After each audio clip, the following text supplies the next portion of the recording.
Good afternoon. Hey, Isaac. Mayor's, councilors.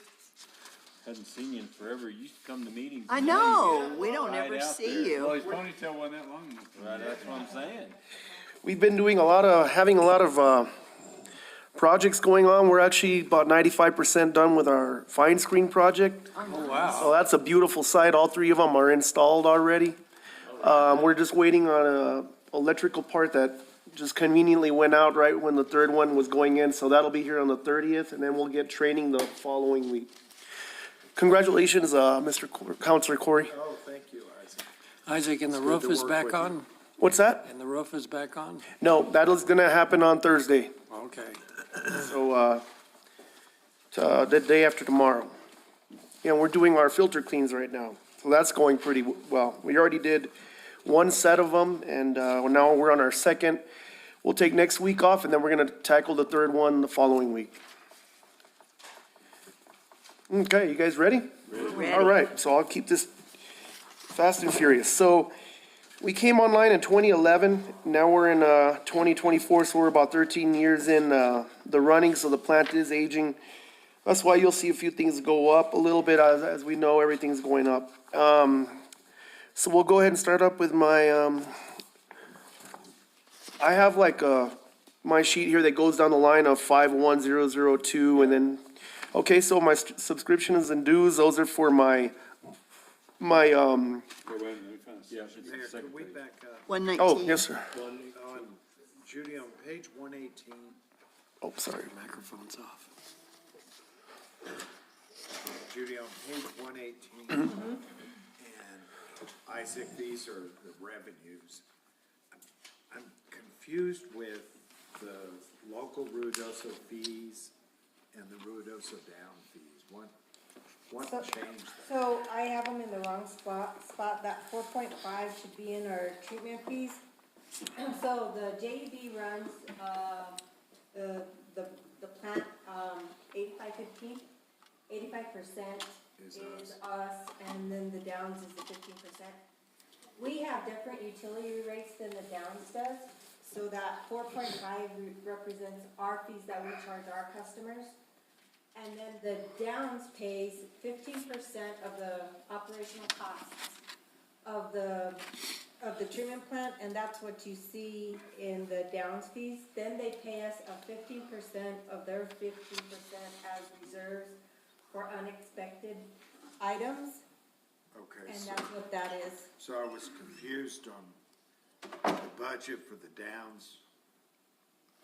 Fees went from 462 to 13,000. Yeah, see, I have them in the wrong places, Okay. in the first column. Okay, so And just I didn't, flip and when them I over. saw that, I didn't go Okay. back, I just corrected it in the new one. And then one other question, the interest on investments. We made 251,000 for 9 months, but you're projecting 100,000 going forward. And that's a misnomer. I can, it depends on, because, the reason it's so much over is because last year, we had decided to pay off the debt. Yep. And so I had all the money in a money You had market, excess cash. excess cash, and then we decided not to, because when we were going through the utility rate And then the analysis. CPI and everything started coming, so we decided instead of holding Yeah, off because they it's a said low it wasn't gonna interest. be smart for us to pay off a low rate debt and then go out and Yeah, borrow money to do capital improvements at a higher rate. Yeah, that makes So we sense. just have the money sitting in the money So market, so that's We why. may make more than 100,000. Because we were gonna pay that off and But actually, it's we cheap money. reduced the wastewater treatment plant fees to the village. Citizens, nobody even $17. noticed. Yeah, You go up $5, Oh, yeah. but you came down, what did we came down, 11 or 15? $17. $17. And, but nothing. And refresh my memory, the inn, are they a customer of Ruidoso? Yes, sir. Okay, okay. Of the Excuse me, JUB. The JV. But we're good, we're building them. yeah, we're building. Yes, and they do pay. Excuse me, Isaac. Okay, so the subscriptions and dues, It's $30 for each certification that my employees have, so we had 800 last year, so I just took it up to 1,000. We are one employee short right now. We are hopefully gonna get some applicants. Nobody's really applied for it, so we'll see what we get. The next one is the postage, the 51003, that went, actually it went down.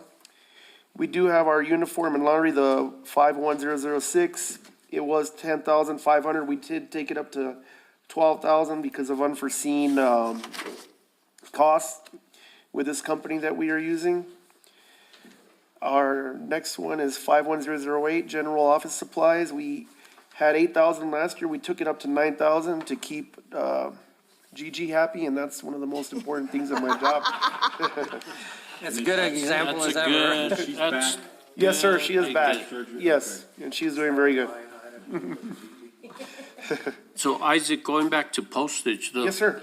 does that cover all your shipping, your samples and No, stuff? no, sir. Okay, so That we does use like, that come out of a different line item? yes, it does. It comes out, I think, out of our lab line item. Okay, Because we use FedEx and we also have another private carrier that takes it directly to the lab in Albuquerque. right. Yeah, because $25 isn't going to get you. No, think usually I send off my DMR QA study still by mail. They expect a hard copy, so I send that off one time a year, and that's only like $5 or so. So that's about all I have. Okay, the next one is 51010 janitorial supplies. We just took it up. We had 4,000 last year. We took it up to 5,000 as things are going up. We're very fortunate to have Parks and Rec doing our building for us, and we try to keep all their supplies stocked up and ready for them to go. It's a great deal. I think it is. They do a great job for us. The next one is our non-cap furniture and fixtures, the 51015, and we kept it the same. Utilities is next, 51021. We all know how much that is. Finance usually puts that in for us, so about 585,100, which is a big hit. We are expecting to get solar this August. I don't know how much it's gonna offset anything, but hopefully it offsets a little bit. I think they're projecting 70 to 80,000 approximately. So we'll see. Well, I'll believe it when I see it. Right. So the next one is 51030 fuel. We kept it the same, even though everything's going up, but we kept it the same just so that we don't ever come into any kind of shortage on that. Our 51050 shop tools, we kept it the same at 10,000. The next one is 51060 safety equipment. We had $14,000.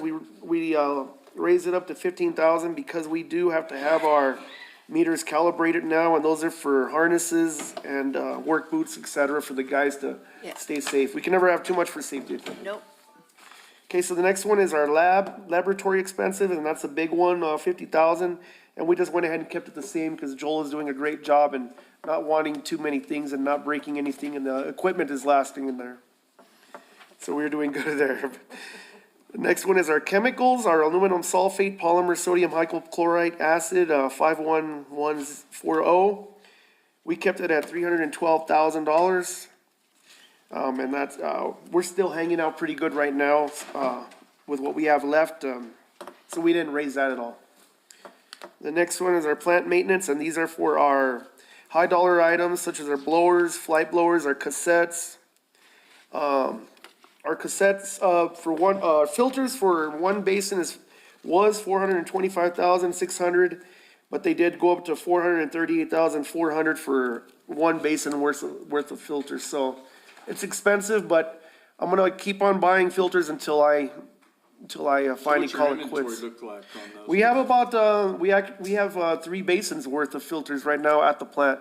Okay. And they are bulky and they are taking up a lot of space, but I think it's in our best interest before, I don't know. They're not maybe- getting any cheaper. Yeah, and I know they you do, bought them because they were a better deal. yep, and they do come from Japan and you never know what's gonna happen. And, might as well have a good stock of, filters out there, just I in case. agree. Okay, the next one is our contingency fund. We kept it at 20,000. I don't think we really had to dip into that at all this year. Our $5. yeah, yeah. That was for the post. Is that what that was? Yeah, no doubt. No, I don't know Yeah, we were questioning, I was like, I don't know why we would use $5 out of that, but we did. Birthday candles. Yeah. So our contractual services, we don't have nothing in there. You just want me to go down on everything that we do, that I do have or went up or went down on? Well, I've got a question. Okay, yes, sir. Isaac, on the equipment maintenance. It looks like What number? year-to-date annualized, it's 444,000. It was 361,000 the year before. Were there any major issues? It's, Where were you? Oh, 5.2, 52103. oh, the Yeah, 400,000 last year, and we're going up to 450.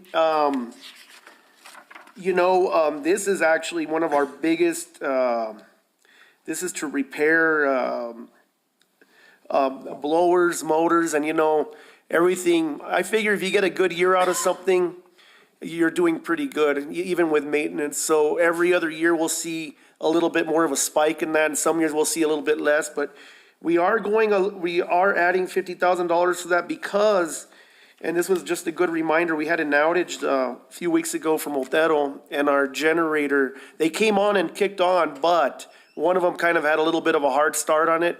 And we're gonna have to start, I think it's in our best interest to contract a company to come on and service those generators because they are the lifeblood of the plant. They'll keep things going in case we have an outage.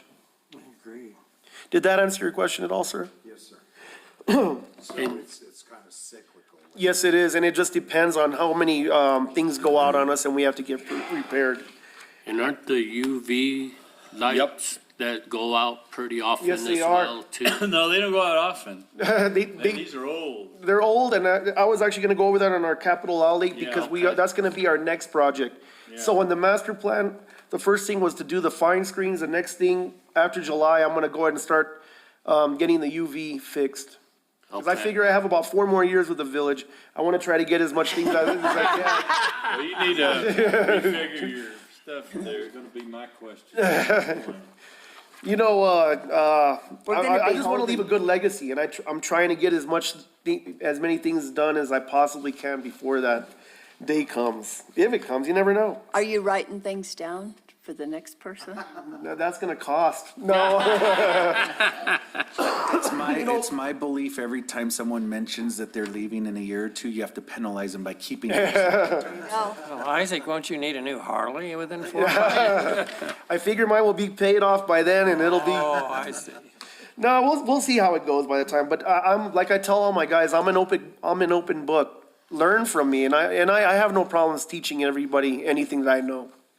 I'm not like some people that just try to hide that or feel threatened when you give your knowledge out. I'm all about learning and spreading the knowledge around. That's good. So literally spreading it. There, yes, I know.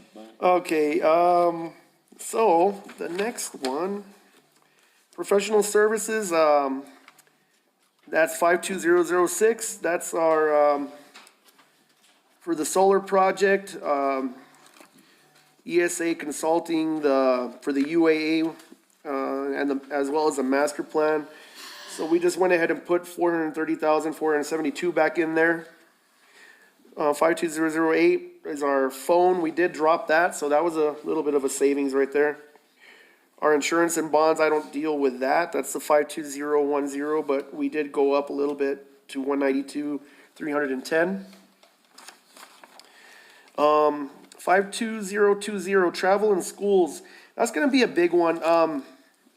We did have 7,000, but we did lift it up to 11,000. I do wanna start sending my guys, cause during COVID, I stopped sending my guys out to short schools, and I think they're very important to send them to, just so that they get continuing education in order to obtain their levels. I think you can always sit in front of a screen, but I know that people don't really pay attention when they're having to learn from a screen. They're always on their phone or sleeping or something, but in person, they hold you a little bit more accountable, so I like that a little bit better.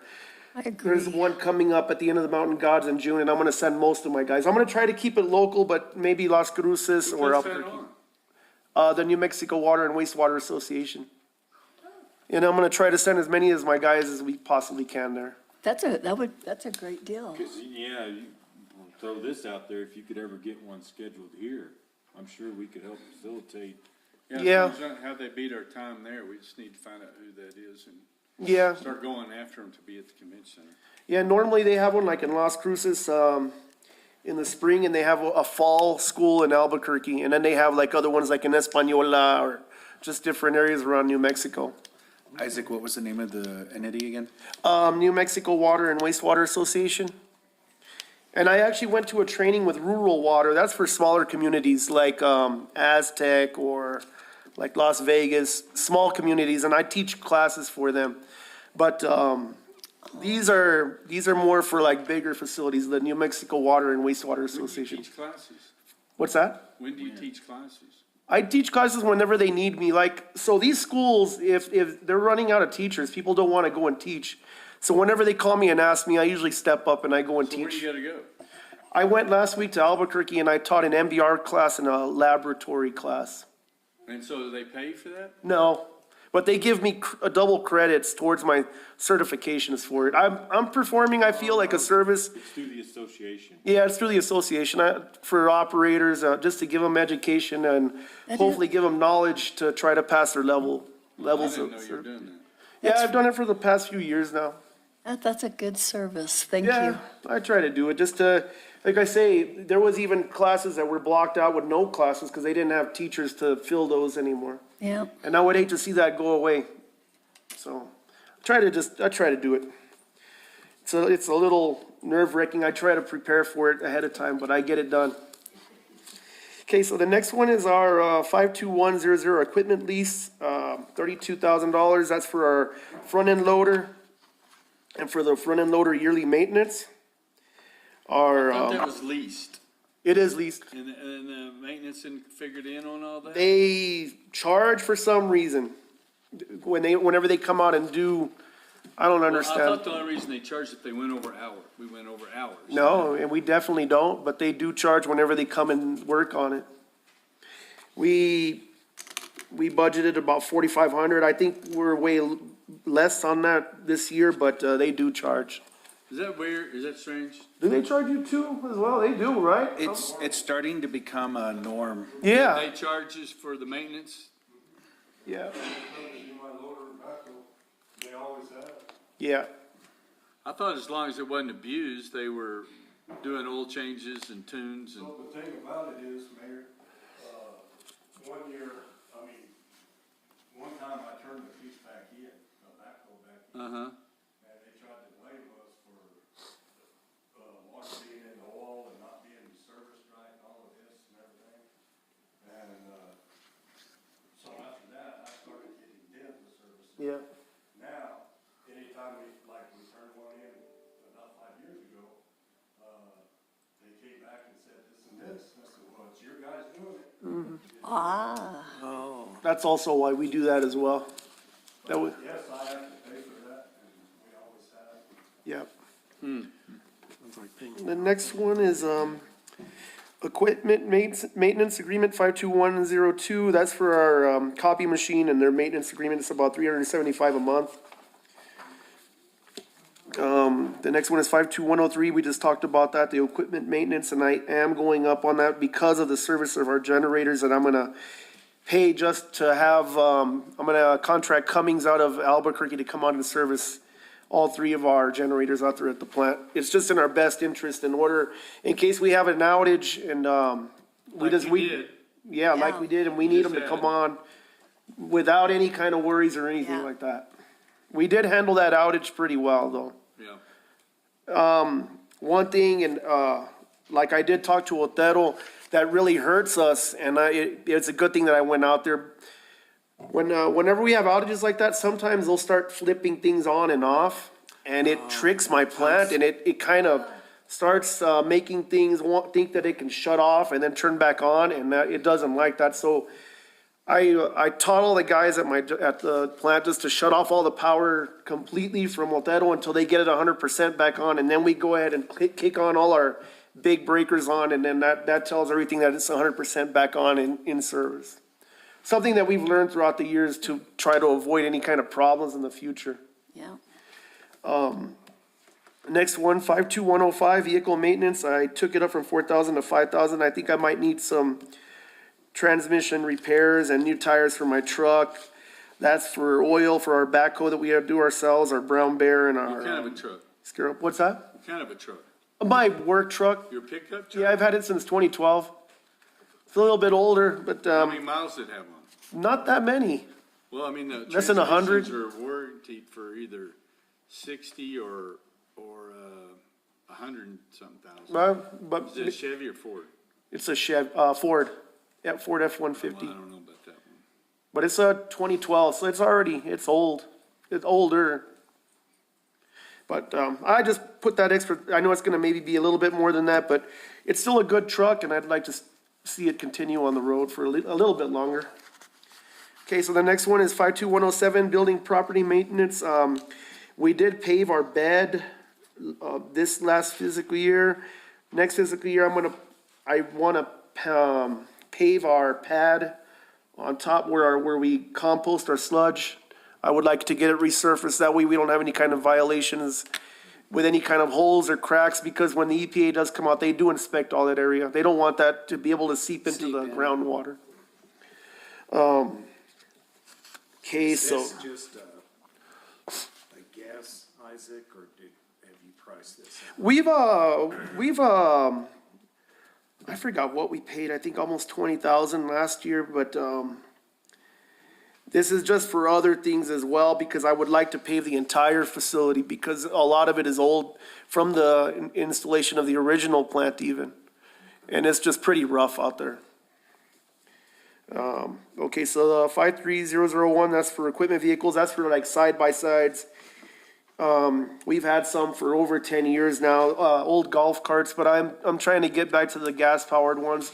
Just because the batteries, they don't last as long no more, and they're thousands of dollars to replace when you have 10 of them in these golf carts. So I really like the Kawasaki Mules. We might buy one. We're not 100% sure. We have 2 of them right now, but the guys kind of fight over them a little bit and try to claim them as their own. It's funny, but I wouldn't mind maybe buying one more. Do they do wheelies?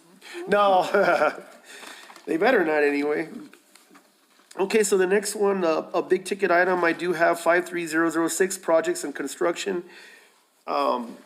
We went ahead and put 2 million in there because of the UV upgrades that are possibly coming in the next fiscal year. Yep. So just to be safe than sorry, we went ahead and put that in there. 50101, transfer to general fund, I don't have nothing to do with that, but that's in there. That's your admin fee. Any questions so far on anything else? So the 2 million is the solar? No, This The UV UV. lights, this Oh, sorry. ultraviolet Gosh. that the water, the stuff runs through and the UV kills bacteria. The ones he's got on there now are 10, 11, 12 years old, the bulbs, so 13 they're years. just 13 years, they're just not very strong. So this helps with $2 E. million coli. dollars? it could be more, but hopefully not.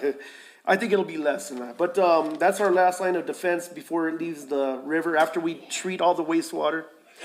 So hopefully we'll get a good unit where we can get parts sooner than 6 months, because it's kind of a pain to keep it Yeah. going, and they're just so expensive and getting harder and harder to find. My guys are having to actually make new equipment work because things are obsolete on it.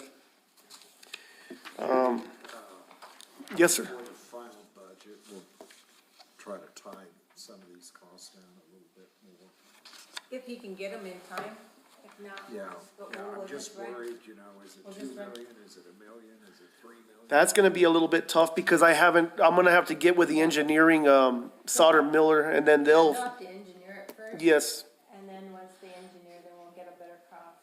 The only reason we put an estimate there is because the Downs likes to see any upcoming projects so that when they look at their rates for the year, they can set it correctly. Counselor Corey, I know you've just had a quick glance at the rate analysis, but part of the rate analysis is supposed to address these big ticket items, so it may not be coming completely out of this budget if some of that rate increase is approved. So they looked at the. As those fees Yes. start Yes. gaining momentum. That was, they looked at the capital projects for 20 years and tried to make sure, and this was a priority project, but I don't think Isaac can wait much longer to No. get that in. Thank you for the clarification. And JUB fund is at how much, Judy? 85-15. 85-15. 85 is the village and 15% is No, corporate. no, how much money's in the account? Ooh,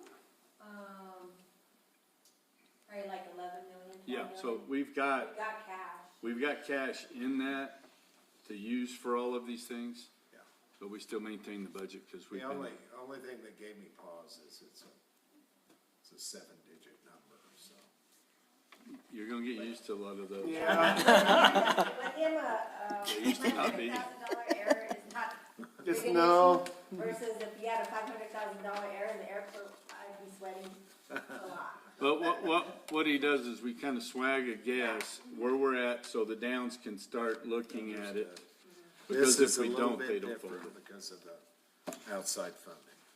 And the rate analysis did project the cost at about 2 million, so, Oh, did it? yes.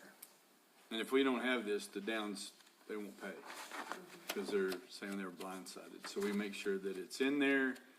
And then once we find the funding or whatever, it's another story, so, And I've already sent this budget to Mary, okay? so she knows about it. Any other questions?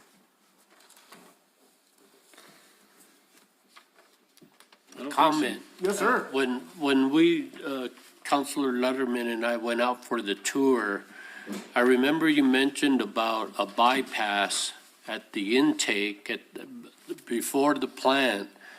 If you would have had a bypass to the old, round, Organizations? yeah, that would have saved a lot of problems with the filters or something that you got the overflow that will come in.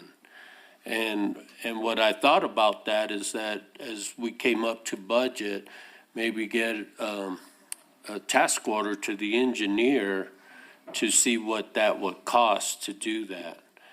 And the only concern that Isaac had, if I remember right, we're fixing to plant a whole bunch of solar panels all in that area. Because that's a good thing too, because that would have helped us out with the accident we had out there as well, if I remember right. Because it could have bypassed all that going into those old digesters temporarily, which we would have been approved from EPA or the Environment Department. But he brought that up, and that just, when they designed it the very first, they didn't think about that, overflowing. So I don't know how much that would even cost or what, but I'd sure like to investigate what that would be and then work with the solar people to say, hey, we might be trenching, I don't know, it's about 100 yards to those digesters. So it's, after the headworks? It's right before, so. Right before. Yes, sir, right before the fine screens. See, there is no way for us to ever isolate flow in order to just take it all to like the equalization basin. So say the fine screens were to automatically just drop out and not operate, there would be no way to bypass them. There would be no way to go around them. And the company that did do work for us did have a nice bypass pump. And I would really like to look into purchasing one of those because that could save us in the future. And it was a big, it's like a truck pulled pump and it can do all of our flow. So if we ever did have an emergency like that, that'd be a solution that we could do instead of possibly doing all kinds of re-engineering and retrenching and stuff. We can have a pump like that on site, and if we ever need to utilize it, we just back it up right over there, drop it into our channel, and we can bypass wherever we need to bypass to, whether it's to the equalization basins or around the fine screens. Well, yeah, however you could figure it Yeah. out, but that's something that we should address is to address that problem. Yes, sir, and that was a good eye-opener when that company brought that pump out there.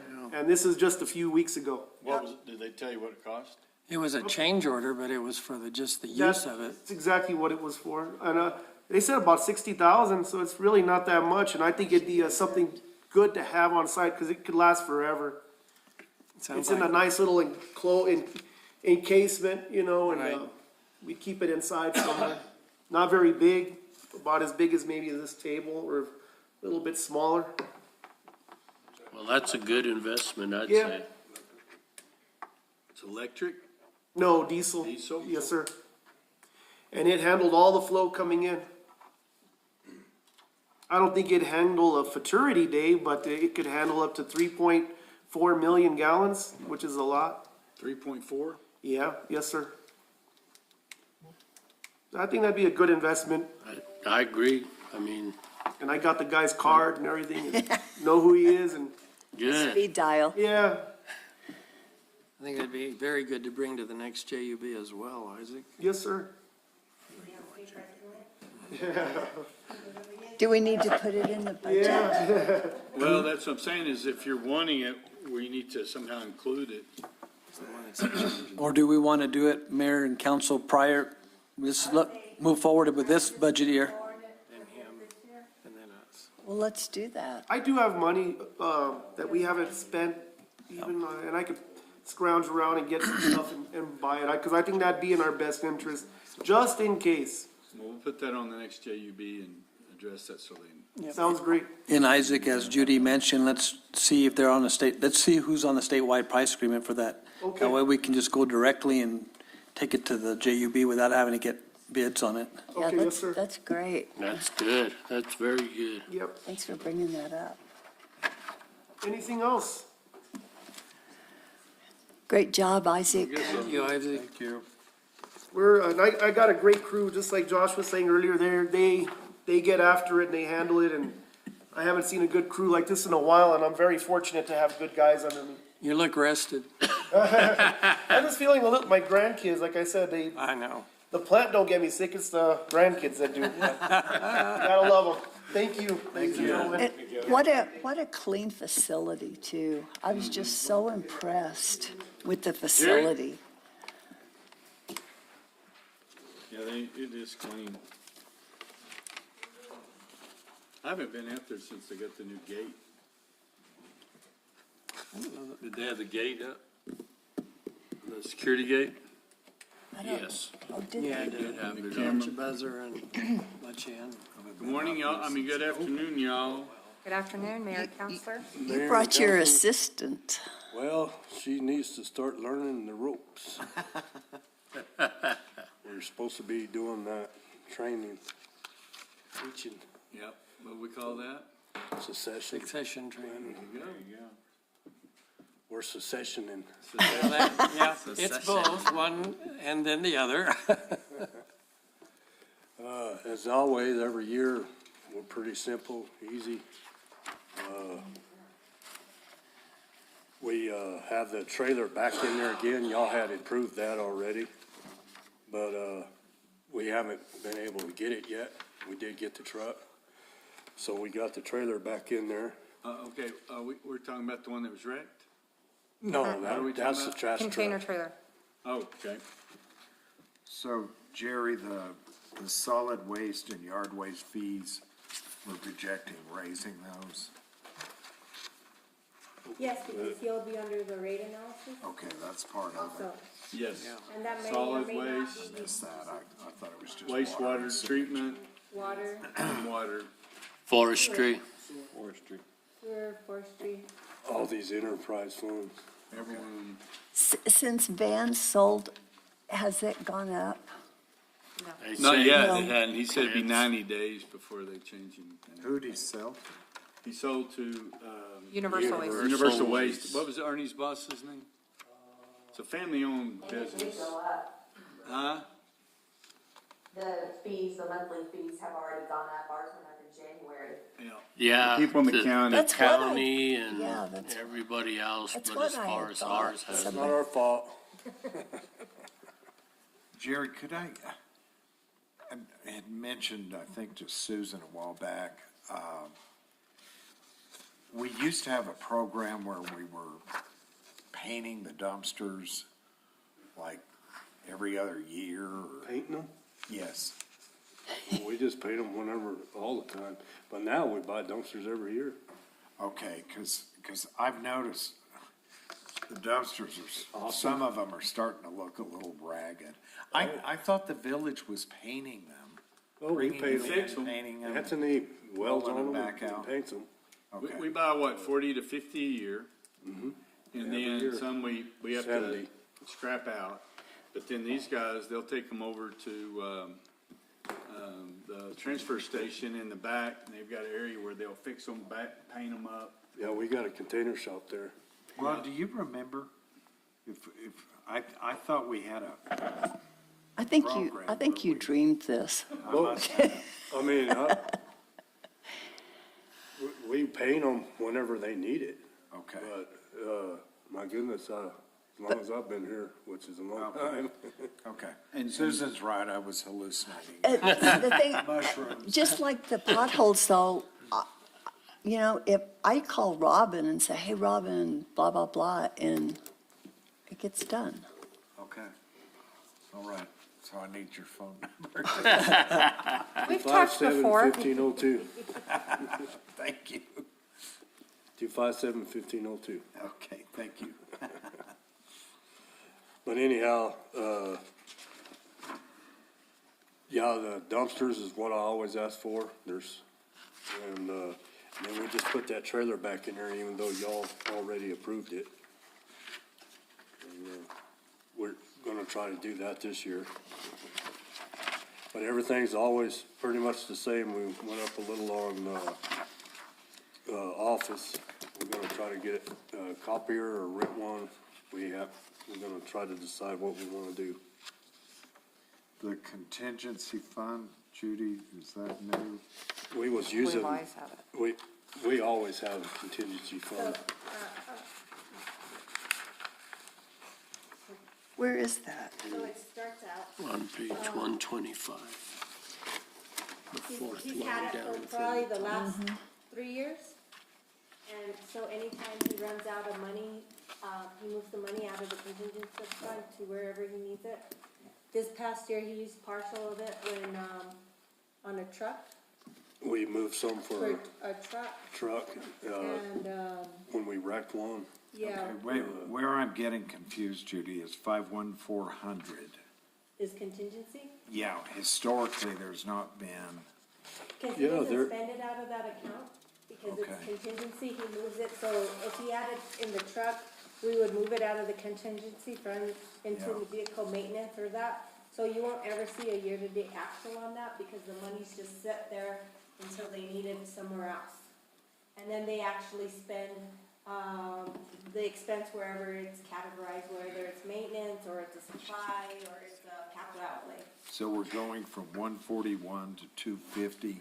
So he probably used, that's what we're saying, is we transferred some of the money Okay, so out. you did a look back to see.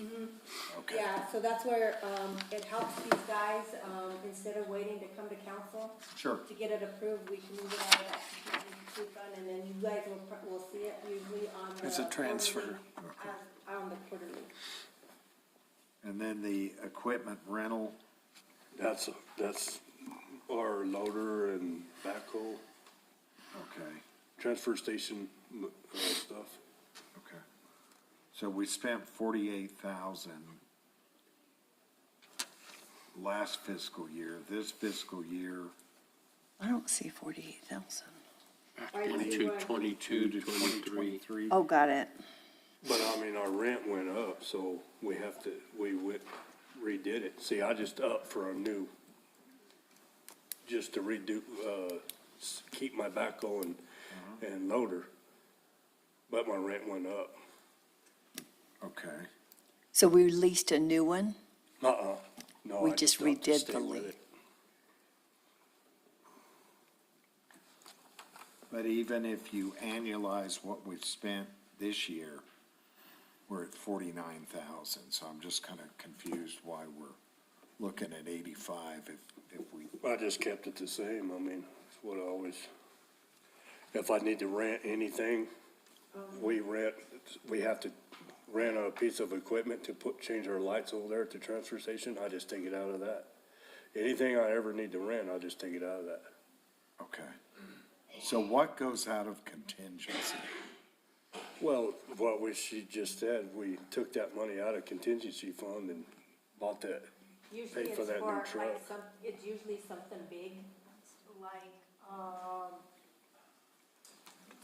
a study that they weren't thinking about, or Equipment that they needed immediately. a truck.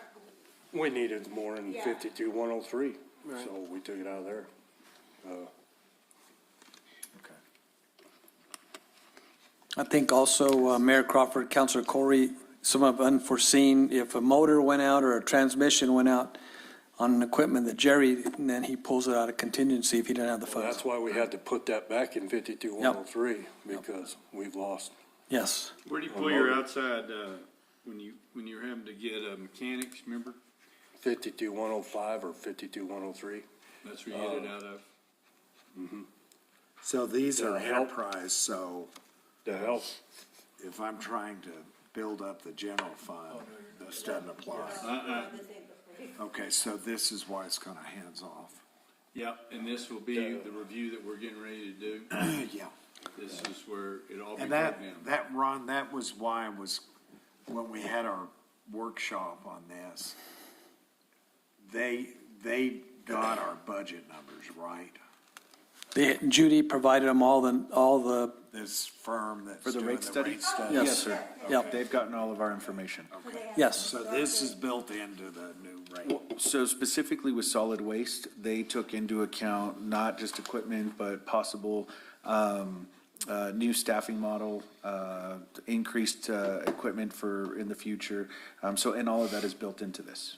How long did they looked out, 20 years, or? I think so. Increments of 5, 10, 15, and 20 years out, and that's how they projected everything based on, I think it was 10 years of historical. Okay, I think. okay. Yeah. All right. Thank you, I'm sorry. yes, sir. And Jerry also has some equipment there, like the grapple trucks. Those are maintenance. There's always something that he has to have parts or work on, or that's nonstop, so just all the hydraulics. And several of those trucks are 2007 to 2012. New, Well, I've got some. brand new. Do you have a brand-new truck? The other day, I saw one that looks like it's really new. Trash truck, Yeah, okay. trash truck. To make up for the one that's in the I mall. should have my Yes. grapple truck on June 17th.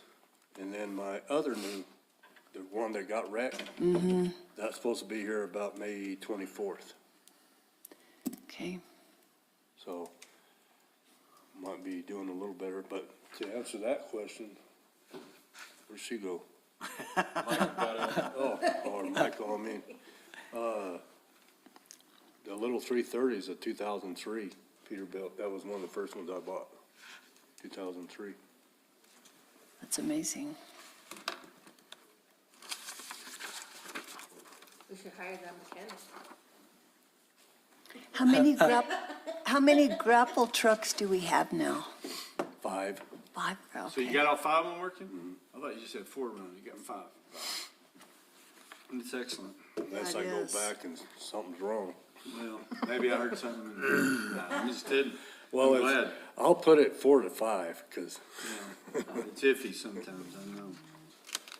we'll have that new one, on the June 17th. That one I didn't order, we just got it off of somebody else had built it, but, I mean, it's brand new, but I didn't order it. Special order it, I'll put it that way. And then we'll have 6 of them working all the time? Or you, Hopefully, when I got Staff, enough staff. got it? other than that, I know you're semi-retired, you're looking for things. Come on, It's a lot of fun watching them. Yeah? Just don't like the time of day they have to do it. He has 21 FTs, and you're down how many? 2 or 3.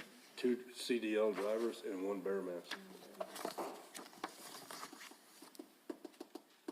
And your Bear Mess guys they just do such a nice job. I Well, all appreciate all of your guys do, but gosh, in our neighborhood, every time you go by a dumpster, there's another couch or another chair, and you know, those guys, they have to, Water heater. they have to get out and pick up all that stuff by themselves. It's really hard. It really is. And a lot of times we have to pull a grapple truck to go pull the water heaters out because that's gonna get the bear mess guys hurt. Oh, you ain't kidding? They're down the ditch. Yeah. So we have to get that grapple truck, go lift them out, put them in the flatbeds. People And just then, don't realize, Oh, they just don't want to do it themselves. well, they just don't realize what all this entails. It's just easy to drag it out and put it by the road. we had Chris had a school come by and we had, was showing them how the grapple truck worked, the kids, all them kids and everything. Most of them were playing around in the back and everything. But there was actually a girl that wanted to run the truck and, you know, she got to control it and everything. Sure. And we had our hard hat on and everything. But anyhow, out of all them people, we only had a female that wanted to get on there and Do run the work. There you God go. bless her. Come on. Where'd you graduate? Give her an employment application? Where'd you graduate? Come on. Oh, it's just bad right now. It's scary, bad, Yeah. bad. Nobody's even getting CDLs. Well, we're having to do that program here. Have you been able to take advantage of any of those guys? We just got one out last week. Okay. Beautiful. Ezekiel. That's great. Now we're gonna put him at the transfer station and fill that void over there. Okay. Any questions?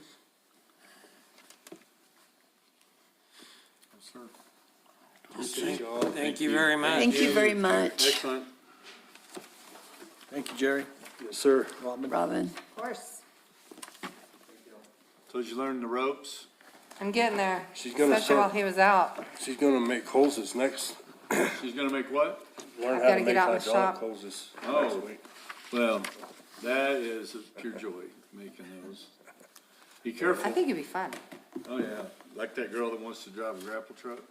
right? Yeah, they're fun. Yeah, she has to learn her sixteenths in an inch. She knows all that. Oh, yeah. We'll see y'all. Bye, thank you. Take care, Jerry, Bye. thank you. When is Jerry? Thank you, Jerry. Looking too. Couple of years, Say, yeah, probably in about 3 years. 2 years.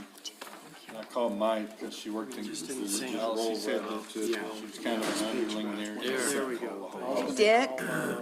Juan Fuentes, I used to work. All right, Dick, you get extra credit for going quick. Just saying. Let's see what we can do, Miss Counselor. Yeah, there you go. There's, where was Forest Street? Did you? 127. 27. 127. Solid waste. Oh, got it. Yeah. No.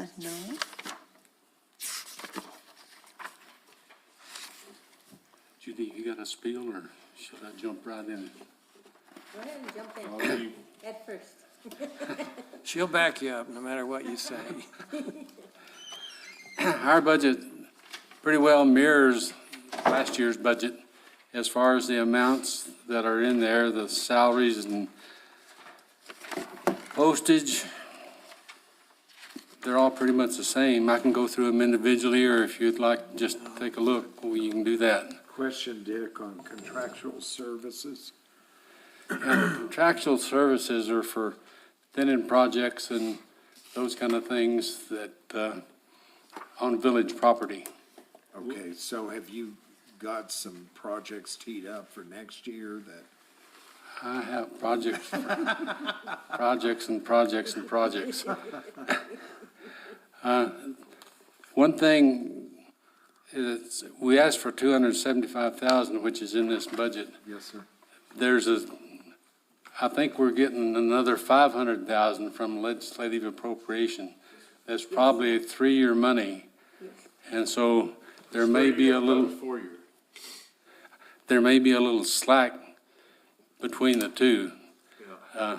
So I'd like to ask the council if we could use some of that slack in here. Yeah, I asked during our tactical plan, I requested another technician, and I requested somebody to fill in behind Kathy before she leaves. And to me, that's critical because of what she does and the sequencing that's got to take place in order for us to get our implementation areas. And so I'd like to ask the council to consider, this isn't a long-term, like a full-time 2 office managers. It may be like a 6-month learning experience for the new person that takes over for Kathy. When is Kathy retiring? In December. December? When is Kathy And- retiring? Kathy's retiring the end of December. Okay.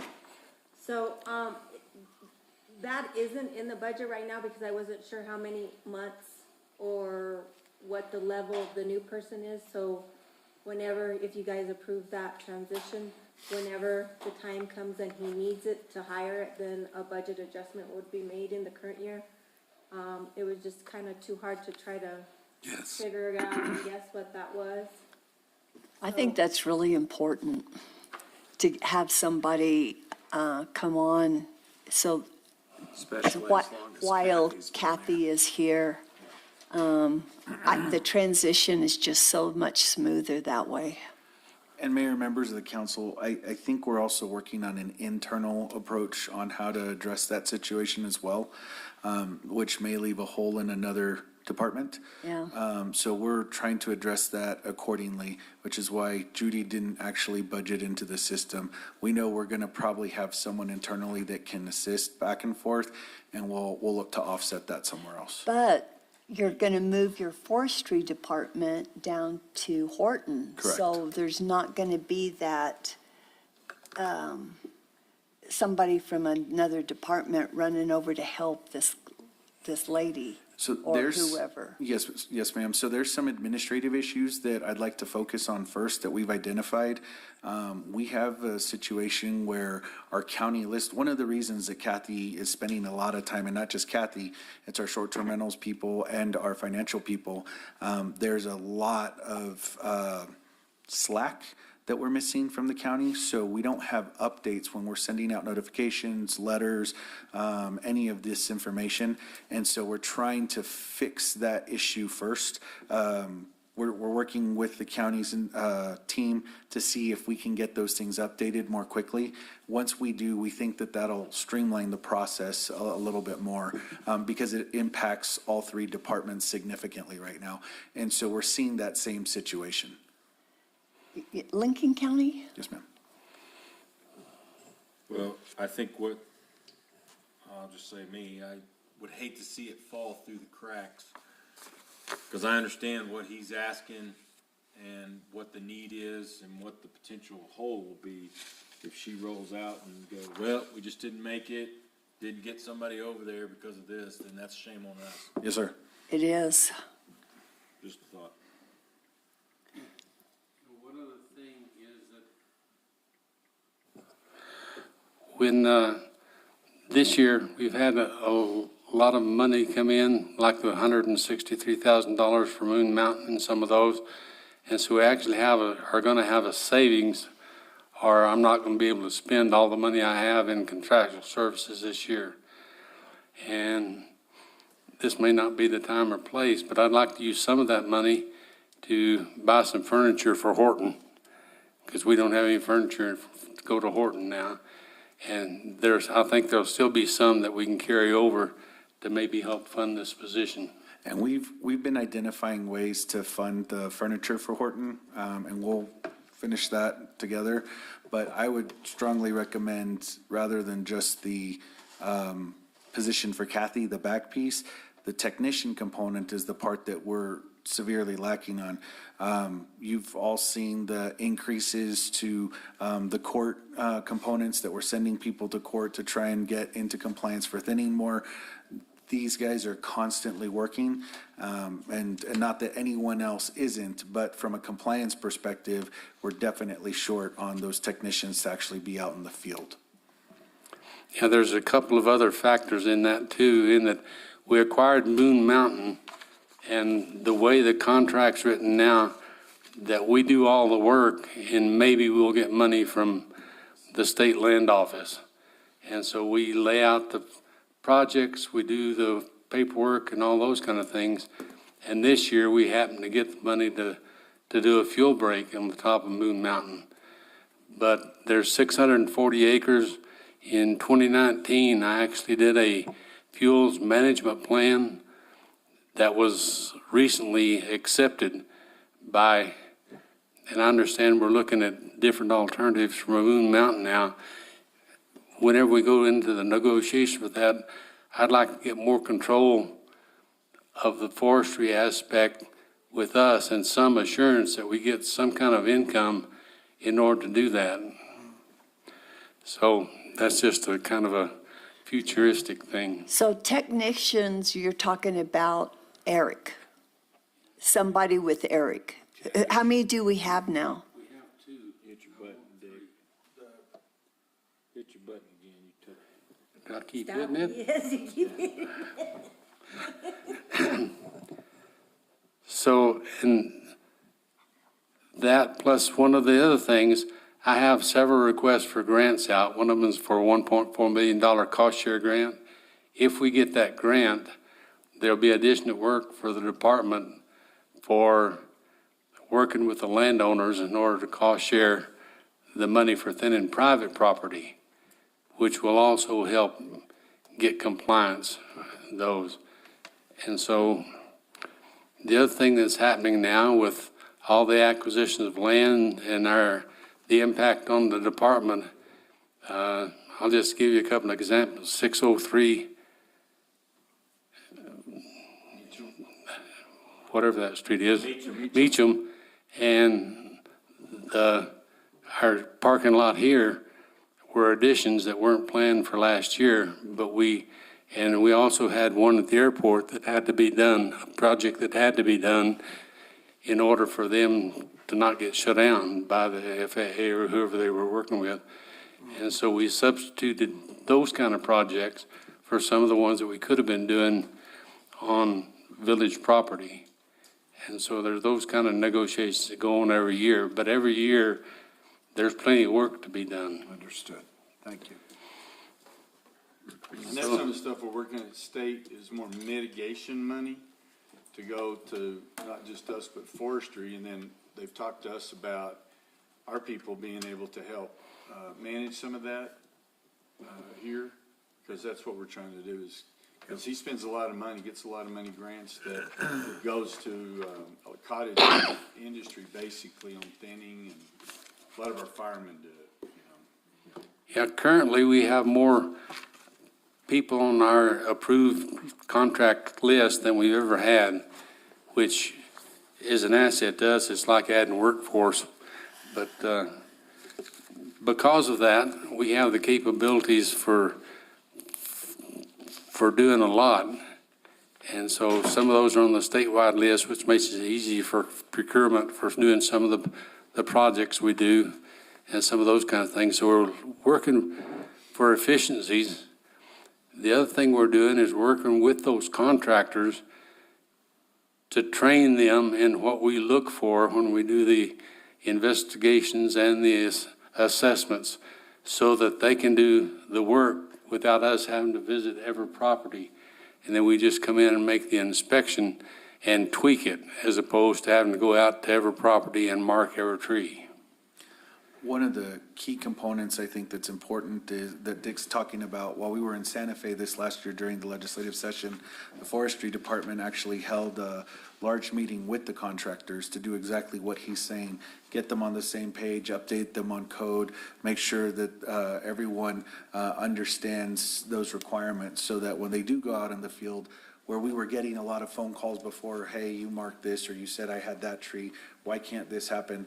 They're now up to date on codes, so that when they go out and they see a quick marking, or they meet one of our two techs right now, they they're on the same page, they clear it and they can move faster through that process. So he's definitely streamlining that approach to getting the thinning done.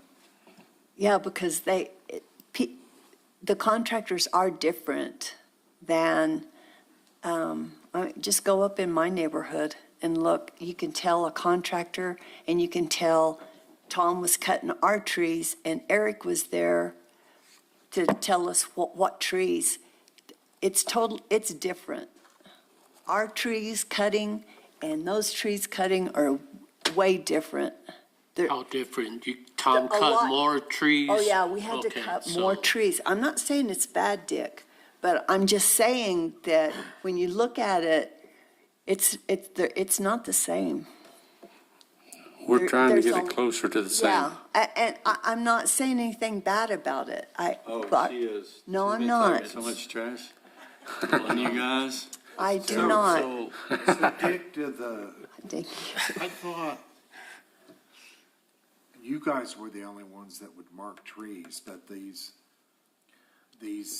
approved contractors, they can come. No, no, no, no. and mark the tree? They don't mark the trees, but if they have the knowledge, they can actually go out and start the work without us having to mark every tree. If they understand the So what's- standards, What's your recommendation for our residents? Do they call you first or call the contractor?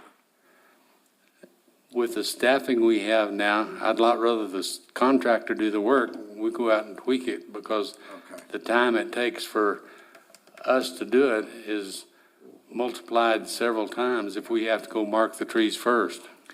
Well, this is on your coming around. This is your second run at these Yes. folks to keep them in compliance. So a lot of the stuff he knows, the shrubs growing up, the small yearlings or whatever, they get rid of those. And it's not like it was the first time you showed Yeah, up. and that's why I'm asking, because I'm on the second go-round. Yeah, there are still some properties that never have been certified for whatever reason, that there are more trees that'll be removed, but a lot of them are like the mayor said, and it's the regrowth and the stuff that's come up, and it's more of a maintenance type mark.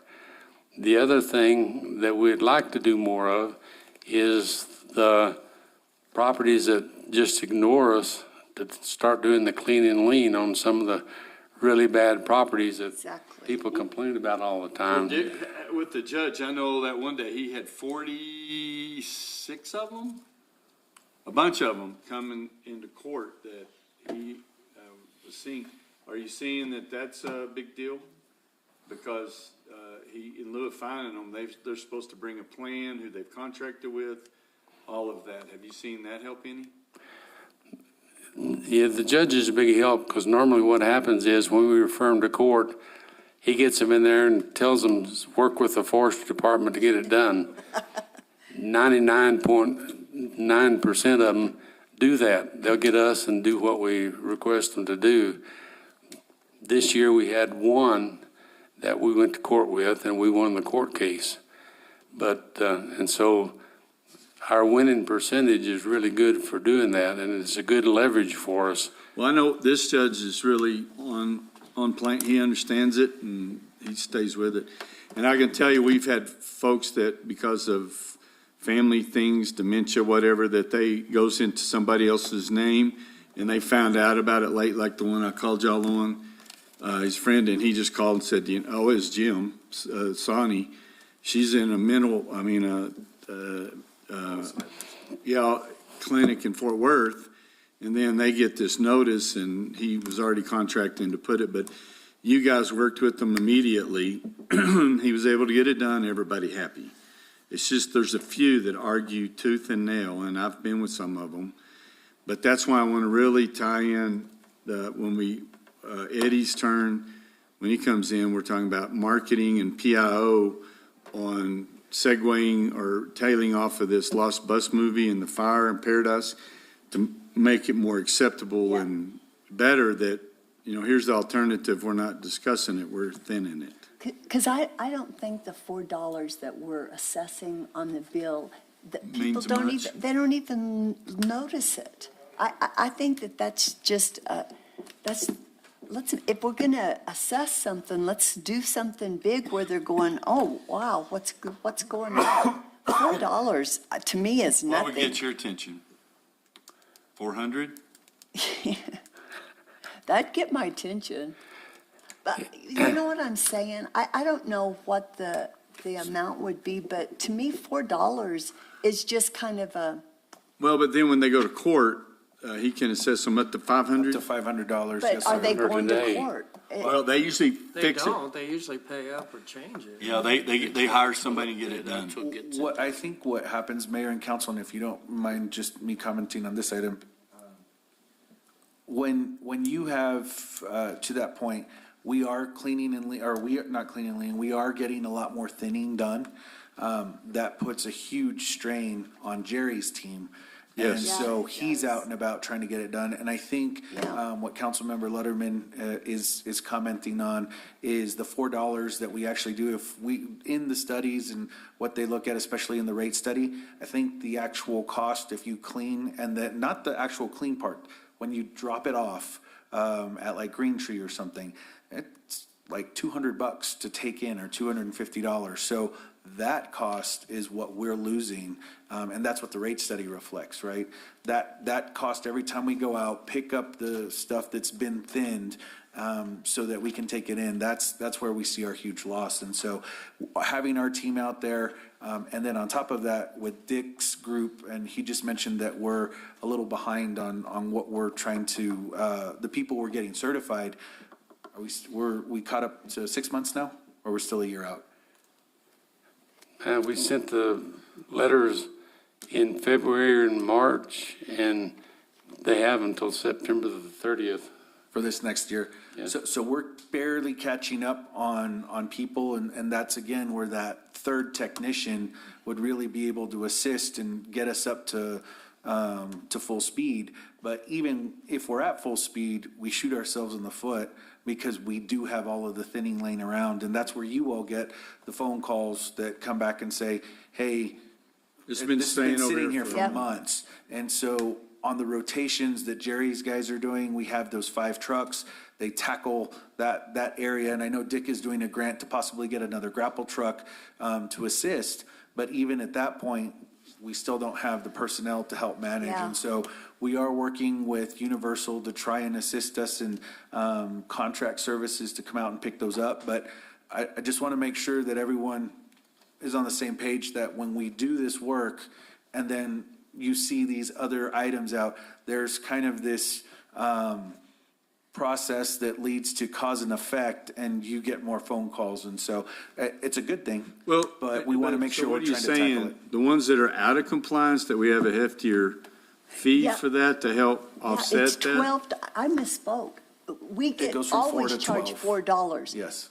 Isn't it $12 if you're out of compliance? Yes, and Yes. then it's based what on it is, the yeah. size of the property after that. Yes. But Because our level of services that we all agreed on years ago was to pick up the pine needles and the slash, but what you see, and then the forestry guys, Nick Smokovich, Yeah. is got a specialist that's coming in and checking a lot of these trees that we're dumping off over by the dog park for beetles. And they're wanting to make sure we're not hauling trees over there for beetles, and then they get passed all around town. But those are a lot of things, but the level of services, and you talk to Sir. people that move here from Colorado, all over, oh, they're amazed. they're shocked that we do that because they have to do it themselves. And so, but our people, they're accustomed. Yep, they are. And so it's gonna cost more money for sure, but if we could offset that with people that aren't in compliance, maybe it wouldn't be a bigger Yes, sir. push. And what percentage is out of compliance, did we say? Was it like 25%? Or less. We've been through, we were one time probably 80% compliance, 80 to 85%. And then we come back and catch a few. What happened is we're on a 10-year rotation, and we're actually probably 2 years behind on that, primarily because of COVID. But we're working to catch that up. The other thing that we've done is I've got a grant applied for $1.2 million for 4 new grapple trucks. And so if that's funded, then that was supposed to be awarded this month, but we haven't heard anything yet. Well, that would be great. And we've got, the new mayor of, Eagles Nest, I think she is, I'm not sure, wants to bring down a whole contingency, so I'm gonna have them come see you and our forestry plan and all that, because the people around the state are being told we're it, that we know what we're doing, and we still have these discussions all the time, but it boils down to it's gonna cost money. Yeah. Yeah, And, so we might as well get a big grip for this and hang on.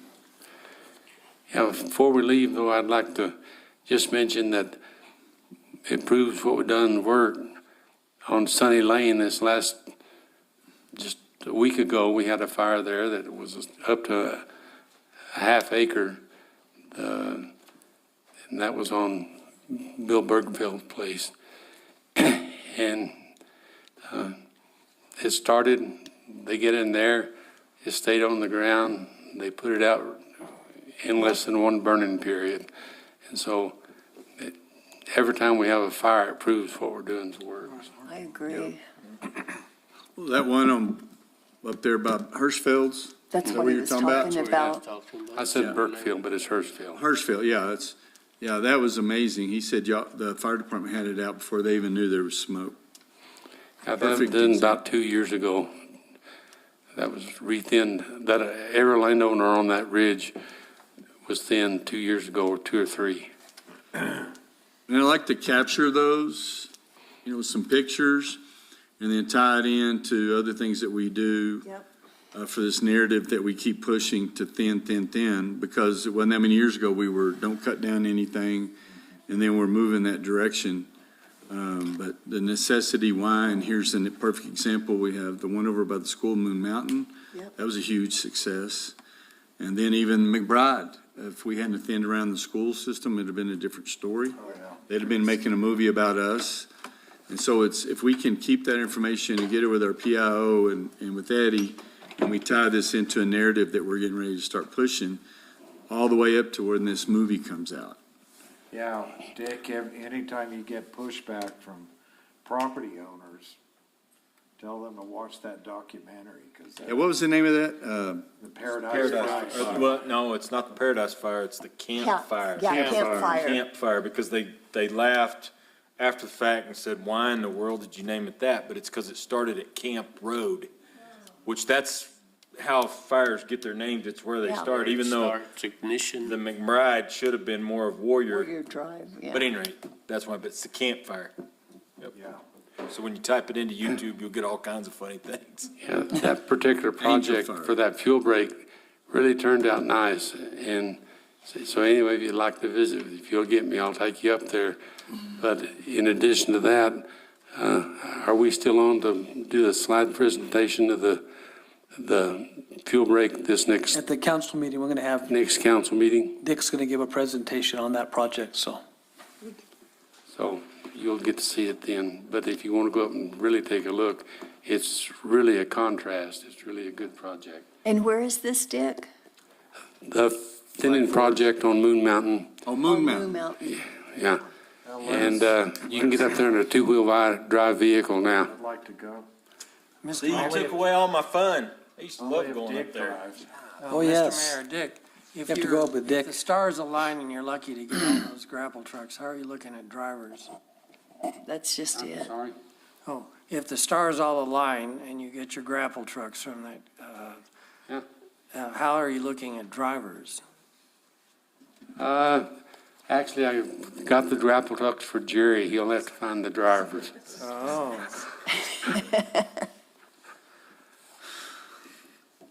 Does Jerry know that yet? Yeah, Jerry's in it. and he's excited about All it. right. Thank you. Any other questions? No. Thank you. Thank you. Michael, I have a question. That $12 that's assessed, do those people still go to court? Or do those people just get their No, they it's still go to higher. court, and then they work Okay. with Dick's team. Okay. And so, I think as we start looking at the rate study and how those things impact, we'll work with Dick a little bit more on what the ordinance okay. discusses. And from what I heard from council, there may be, a want to hear information on a possible approach to, reassess that impact of what that, fee is if they're not in compliance. So we can bring something back. Thanks, Dick.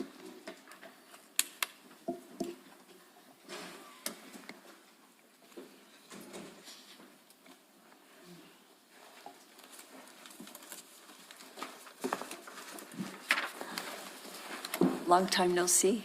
Planning and zoning. So they have 7 FTEs. It starts on page 30. So I asked Stephanie to join me, in case there's any questions. She had the historic perspective of the budget on some of these items, and so, we dove into it. It is, pretty interesting to see and to discuss, having taken over about a month ago now, so. Basically, I'll go ahead and go all the way, down from the top. Full-time salaries, those increased as we added our new employees, which will end up decreasing the next line, which is overtime. So because of the lack of the 2 employees, we saw an offset, and we'll be working with that moving forward. Did you hire anybody, any other workers? We had our 2 employees that came in, so we ended up with Mark, who was doing our inspections, and then Greg. We've transitioned from one of those positions, and we're looking to fill it again. But they did start working on a lot of the inspections that were doing, so they help Okay. offset Dave's time on what he was doing, and then just Okay. the other items that we had, so making that transition. Ads and publications stayed the same, subscriptions and dues stayed the same. Postage is actually gonna increase, so one of the things that we've done is we've evaluated a lot of our processes internally. We wanna make sure, and as you saw in the rewrite of chapter 54, yesterday, we're looking on processes, we're looking on, how we do things, and so we're gonna see an increase a lot in postages as we're gonna start working more on notifications. And so that notification piece is making sure we're doing outreach to the public and engaging them. So you'll see an increase of that, from 3,500 to 5,000. You'll see an increase in uniform and supplies from 1,400 to 2,000. That's also for the new employees and what we're gonna be adding for them to come up to speed. The next item, you'll see general office supplies. We're increasing here by 1,000 to make sure that we're covering on increases for toner, anything else that we're gonna see. We've added that because on our capital equipment, that's a little bit further down, we're gonna be asking for a printer and a laptop. So we just wanna make sure that we're covering for those items as well. On non-cap equipment, this is where you're gonna see the increase from 1,500 to 2,500. We're gonna go after a laptop for our STR person. They're stuck kind of in the building trying to get these things done. We wanna make them mobile so that when they're out in the field addressing the STR items, they can work from the laptop specifically. And then we're looking for a small printer, and again, I know you all mentioned, the cost of toner and things like that, that we're gonna, gain as part of that purchase. The reason we're looking for a small printer is to help up at the front. When Britta is utilizing the printer, she either has to run to the back, or she interrupts the printing from the water billing. And so we don't want to do that. We want to make sure we're handing out good customer service. And so that way we can just quickly print those items up front, grab them and hand them off to the residents that are in here instead of making them wait a little bit. So I don't see that as a significant cost, but I think it helps on the customer service side significantly. Michael? Yes, sir. What's the status on filling the director position? So we have received a couple of applications. We actually just got one right now that we're Looks pretty looking at. good. Really? Yep. Kind of excited about her. I am too. From what I saw, I think it feels. She's all got of the degrees check in marks. planning experience. I've called a couple of the mayors where she worked before, and she has the experience in New Mexico. Yes, that's the And key. Does she have a So, place to live? we're gonna look at that. I think she also checks off the things that, that we were looking for from a grants perspective and from a grants management perspective, that engagement side. I think we're gonna try and verify some of that stuff first, but, that was just something that happened today. Is that the only opening in the department? No, so as of right now, we have another opening that came up. That's gonna be one of our inspector positions, and so we'll be looking to fill that as well. That just recently happened. So Michael, Judy might remember also, but there was a program that Eric Boyda was looking at where he was ordering the tablets to where they could do the field, do the work in the field and also come up with the, they think put any changes, they could upload the GPS, they could upload all kinds of stuff and start the, say, the work order process out in the field. Yes, sir. Whatever happened to that and any of those tablets, would those become, I mean, would they be, if they're around? Yes, sir. So I apologize. One of the things that we identified when we first started looking at things, so I believe it's streets, public works, this department, and there was one other. Parks and Rec. Parks and Rec. And so one of the things that we were struggling with was the actual connectivity in the field for the system. And so we've been going back and forth with that provider to try and figure those things out. What we're trying to do is just with the, so just for the short-term rental person right now, as we start to look at the different software that we talked about, and that's gonna be in one of the future line items, that would help that individual in the field. So it wouldn't be the current system that they were operating off of. But yes, we are still trying to figure out if the connectivity across all village departments would assist. We're still working on that. So basically, it's still the same program, you're looking Yes, sir. into that. When I left the village 7 years ago, and I was working, Stephanie, in your department, the builders were up in arms. Has all that been settled down? Yeah.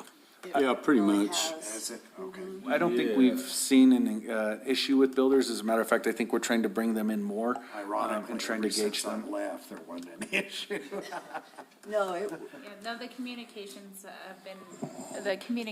have been reestablished, and we've been invited to multiple homeowner, or home builder association meetings, and kind of inform them of the code changes, and the perspective of ask for forgiveness is kind of subsided, and we have a really good working relationship. Good. yeah. Because Stephanie, I was wondering yesterday when we were going through Code 54 if, I mean, are they aware of what's coming down the pike?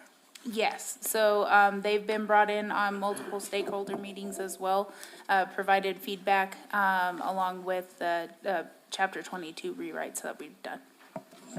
And to that point, Councilmember Corey, one of the things that we've also engaged with is the village helped sponsor an event through the Builders Association. We did a presentation, much like forestry held that for the contractors. Our goal is to try and engage the community and the vendors that are going to be doing the work so that we can all be on the same page. Thank you. Under contractual services, you'll see a increase up to 280. So you basically have the clean and lean approach that we have. That's the $100,000 that we scheduled the previous year. That's a rollover from your Chapter 54 that we're finishing off. That also includes for clean and lean an additional $50,000 just for 100 no-gal for the roof. One of the other items that we identified is we may need up to 60,000 more. So we currently have 6 properties that were pending on clean and leans, and some of them are 2,000 to 3,000. The ones that we're seeing right now are coming up to 20,000. And so these are going to be issues that we're going to have to address per the direction during strategic planning. We will move on these items, and just like 100 no-gal, we'll also file the liens, and once those liens have that 3-year resting period, we will file the foreclosures if they haven't paid back on them. So we are moving forward with that process as directed before. If you drop down to professional services, you'll see a dramatic increase in this area. So that dramatic increase is for a couple of things. As we mentioned, we talked about the comp plan. So in this next year, we're gonna have to come back with that full comp plan.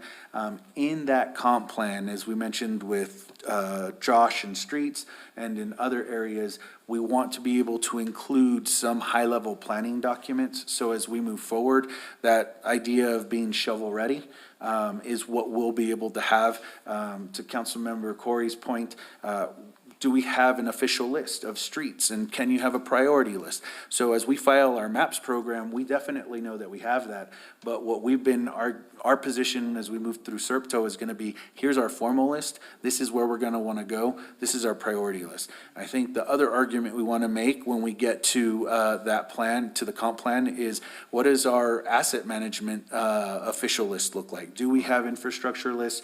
Where are we at on sewer? Where are we at on water? And so we won't have those master lists, as Ron mentioned earlier, those are gonna cost us $350,000 also.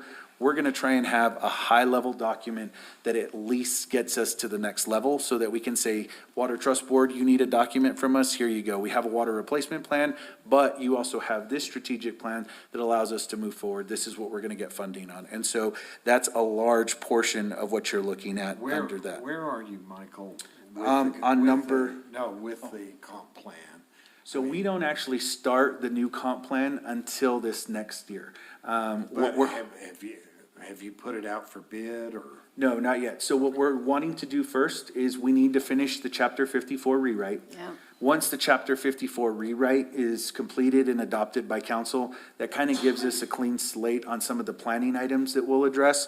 The other item that we need to finish before we jump into the comp plan is going to be your 911 component. That's also the remainder that you see in this line item as well. And so once those two pieces are done, then we can jump into the comp plan. And that's when we're gonna, so we'll start that process of what are we gonna do? We need to go out to bid. We're gonna start looking for things. Previously, we'd worked with Phyllis. She's done a lot of the work for us, and I think we kind of want to see where that goes. She's familiar with a lot of the things we're doing, and she knows where we're going. And so we'll start that process probably, when do you think 911 will? Towards the end of the year. So probably September, October is when we'll look at that. As I remember, the comp plan is required by the state, isn't it? We have to get it done every so often. I'm not sure. I don't think it's a comp plan.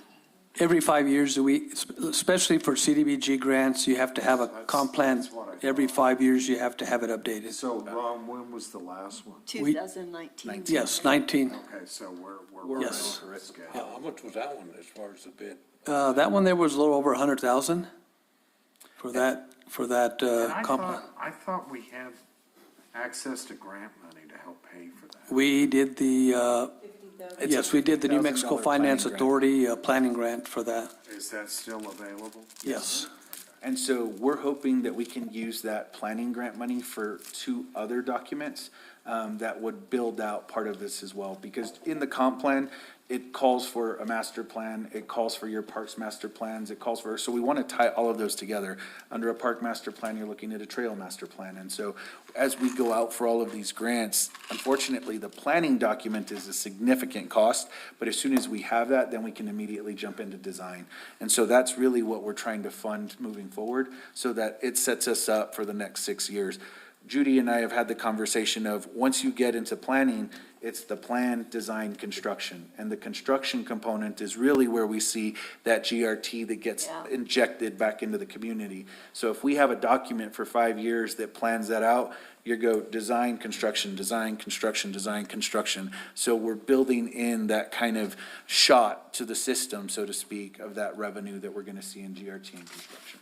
So a question on that comprehensive plan, since we've had the Wingfield master plan, also the White Mountain master plan, is that incorporated in to be revisited in the comprehensive plan to where there might be adjustments, tweaks and such? So as we make mention of a parks master plan, it would be tweaked and combined in those areas. So, for example, there's a case where we may go out and get the tennis courts, or we may go out and get a component in parks and recreation. The problem is that we just put 5 tennis courts in one area, but a comprehensive plan in another area may call for 3 tennis courts. Now, if we group them together, we can actually strategize a little bit on where these assets are gonna be placed. The village did an amazing job in trying to get plans immediately for what we were getting funded for. Now, if we can bridge those together, we'll have a better approach to funding the higher level programs, and that's what we're going after. So yes, sir, it would combine them, and it would bring them up to date as to what needs to be done. So we only got one page or one book to look at. Yes, sir, instead of multiple plans. Thank you. Yes, sir. Outside of any questions on professional services? So you've got the comp plan built into there. Yes, sir. We also have the potential of tapping into some grant money to help Yes, sir. subsidize it. And I believe, if I'm not mistaken, we're only allowed to tap into the NMFA twice, and then we have an economic development tap in. So we can roughly utilize 150,000 for planning documents every year. And so we want to try and utilize those $50,000 pieces for the smaller ones, not necessarily the big one. In those planning grant, they're $50,000. We're awarded 38, I believe, and then 12,000 we have to, for match. On equipment rental, we increased that slightly. This is for increased costs in rentals. That's basically what we're trying to accommodate for. And then there was, I think I missed, this is on me, I accidentally punched in the 4,000 on equipment maintenance. It should have been down on the vehicle maintenance. There shouldn't have been a change, and it should have just been the same. So those two things should just be the same across the board. The software maintenance, that one drastically increased. The main reason that it increased is for your STR software system. And so that one is the bells and whistles. It's about 95,000. It pushes that up to the $135,000 mark. That's gonna be where we have the ability to start looking at all of these different issues, concerns related to STRs. If there's any phone calls that come in where we start changing the ordinances and we can start documenting those strike 1s, 2s, and 3s, that's what this will really go towards, as well as scrubbing the internet for future STR applications or STR locations that we're looking for that may not be on our radar. And when we went through the presentation, they believe that there could be an additional 200 to 500 STRs that we're not taking into account. And with that, that's our budget, and if there's any questions, we're open for answering those. That, last line item, merchant ETS fees, what is that? So I asked the same question, and I was gonna hold off on this, but this is basically what we get charged when people use credit cards, because we don't have an individual cost. And so if someone comes in and pays with a credit card, we, in the last year or so, have decided to say, okay, we'll cover that extra cost. And so our residents don't pay that. So $1.50, or when you go to restaurants today, it's cheaper if you use cash than if you use card.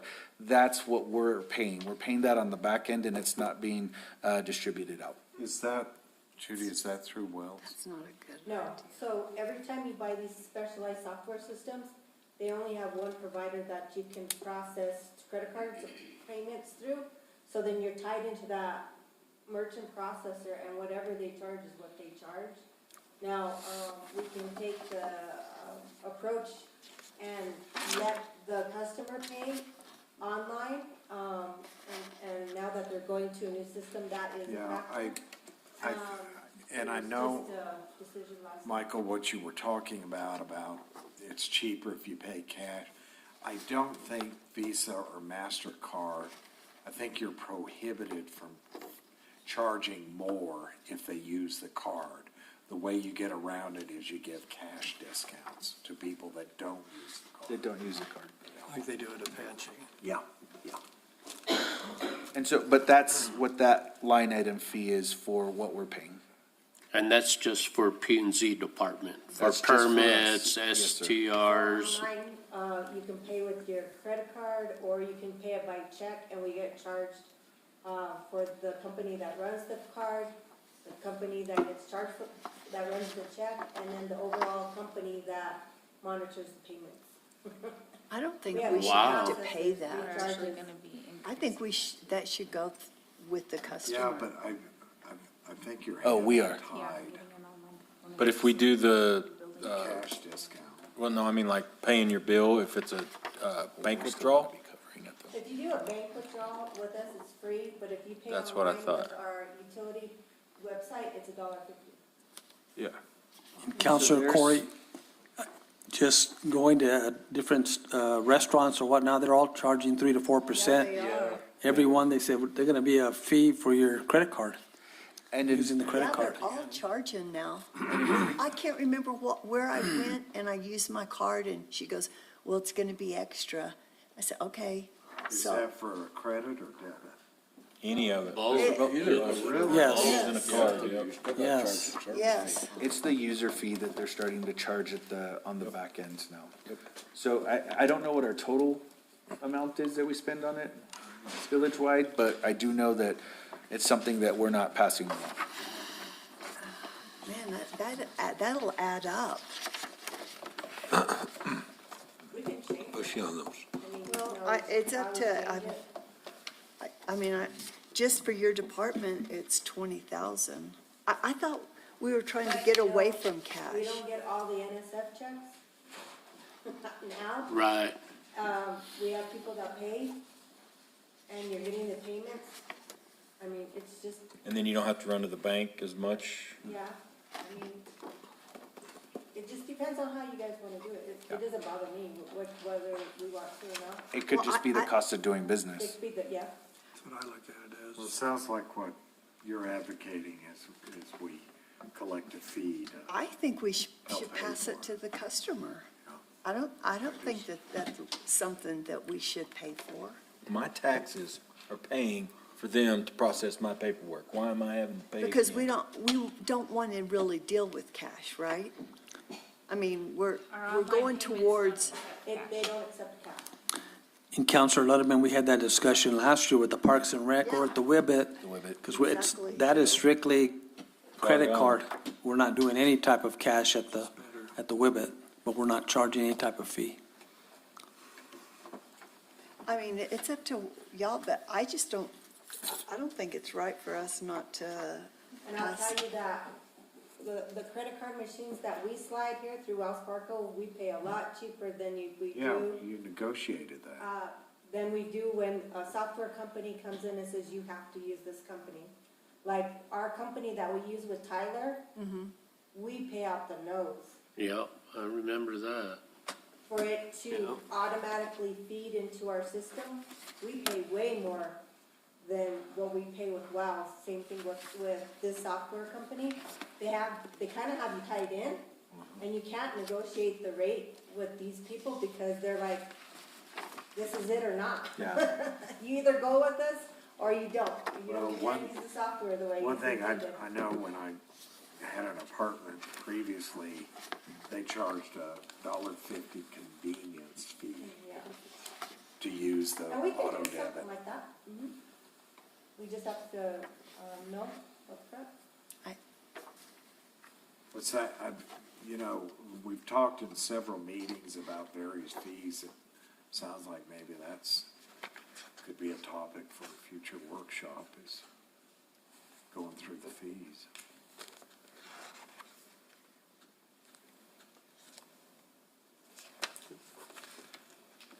Thank you. Thank Thank you. you. Who is next? Radio Convention in Wingfield House. I don't know, I There it just is. turned to Yep. that. Nope, you're right, it is. Convention Center. Or radio station. No, it looks like Where are we? we should be on page Could be 129. 51 of 134. Oh, 59? Yeah, if you go in, Right there in a minute next. if you go to the the radio station, Convention Center, Wingfield House. right after solid waste. Solid waste. I guess it was actually radio station should have been first. Poor Greg, he's been here. And he ain't got but nothing on there. Oh, no, there's another page. It's all right. So we're gonna do a convention center first. They have 5 FTEs. Bernadine's gonna go over her line items that she's changed, and then we'll go into her capital outlay at the end. So this starts on page 51. Good afternoon. Hello. So my budget mainly stayed the same. There wasn't anything that I increased significantly. The only one that I did have to increase, of course, is our software maintenance, and it's line item 52108.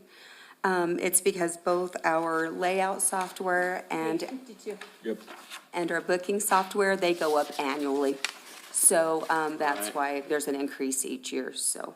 But other than that, those are really the only ones that I increased. I decreased a few of them by just a few $100s, but there wasn't any significant increases. Bernadine, on the parking lot, the 300,000, is that our share or is that the total project? No, what it is that's the full amount. I know that Michael and I had been talking to Zach and talking to Steve at the hotel, trying to figure out, is it 2/3 or is it a third? Because common area has always been a third for like the utilities and, like snow removal, landscaping, and those types of things. It's always a third. It's between the Lynx, the hotel, and the village. But in repaving the entire parking lot, sounds like it's gonna be 2/3. I don't know what you guys finally, I know that we've had the discussion with Zach. He believes that we should just do a third, and a third. And so I think we're just gonna make sure we reach out to all the entities, us, the hotel, and then the Lynx, and make sure everyone's on the same page. But on the links, Michael, would we pay that since we own it? So because it's a common area, there's some language that says that we've been doing, they would pay a third. We do own the facility, but they are responsible for certain areas contractually. We believe this would be one of them. And Counselor Corey, we're going to reach out to Robert Donaldson on that Okay, and have that discussion with him. okay. So So the 300 is the entire cost? yes, sir, that's We the may get entire cost, reimbursed. yes. Okay. So we are, and Steve is the one who's always taken care of common area because that's part of the contract. So we decided when, in talking to Michael and Ron, that we would do the 300,000, and then, you know, once it comes time to it, then we can figure it out, like he said, in talking to Robert Donaldson. And then, of course, Steve, he'll make John Bushman and those guys aware, and then, of course, we're aware as well, so. And then you've got some tables and So, equipment. yes, sir. So all of our equipment at the convention center, all of our tables, which include our rounds, our 10-foot tables, what we use as bar tables, our stage and dance floor, all of those things they're original. They're about 30 years old. So, and some of them are starting to, you know, there's some tables that we can't put out because some of the corners are kind of breaking off. Some of them have holes in them, you know, it's starting to look kind of tacky, so. So if we're not using all the tables, I always make sure that the staff only puts out the ones that look decent, so. Okay, and in the spirit of fees, when was the last time we looked at I'm sorry, what was that? fees at the convention center? Well, what we do is we raise our fees every year according to the CPI. But, you know, sometimes it's 6%, sometimes it's 2%, so that's always been in our policy that every January, we raise our rates according to the CPI. But we haven't done a significant increase in quite a while, I would say maybe 2010, and that's when we came up with the tiered rates, Yeah. so. And Judy, I'm still a little confused about lodger's tax. Is it giving money directly to the convention center, or it's going into the general fund? So, as you know, there's a split between the general fund, the 40 for promotional and then 60 for non-promotional. Anytime we use non-promotional for the convention center or anything, the expenditures actually paid out of lodger's tax, so I keep it all intact. Okay. But they are paying their fair share. Of? This is the first time, I think, the convention center has ever asked for any outlay, if I can recall. Right. Besides the roof and maybe a bathroom. Carpeting, some carpeting A and things like bathroom that. remodel Yes, yeah, and stuff, carpeting, so they never remodel. really, with the exception of the loan for the remodel years ago, I don't think they've ever applied to lodger's tax for any of the funds. I think that we did for the restroom remodel and probably the kitchen remodel, but all of those things have been, the kitchen remodel's been, I'd say probably 9, 10 years ago, and the restroom remodel has probably already been about 4 years ago. Where did so. we get the new furniture, the couches and, Verdoso Home Center.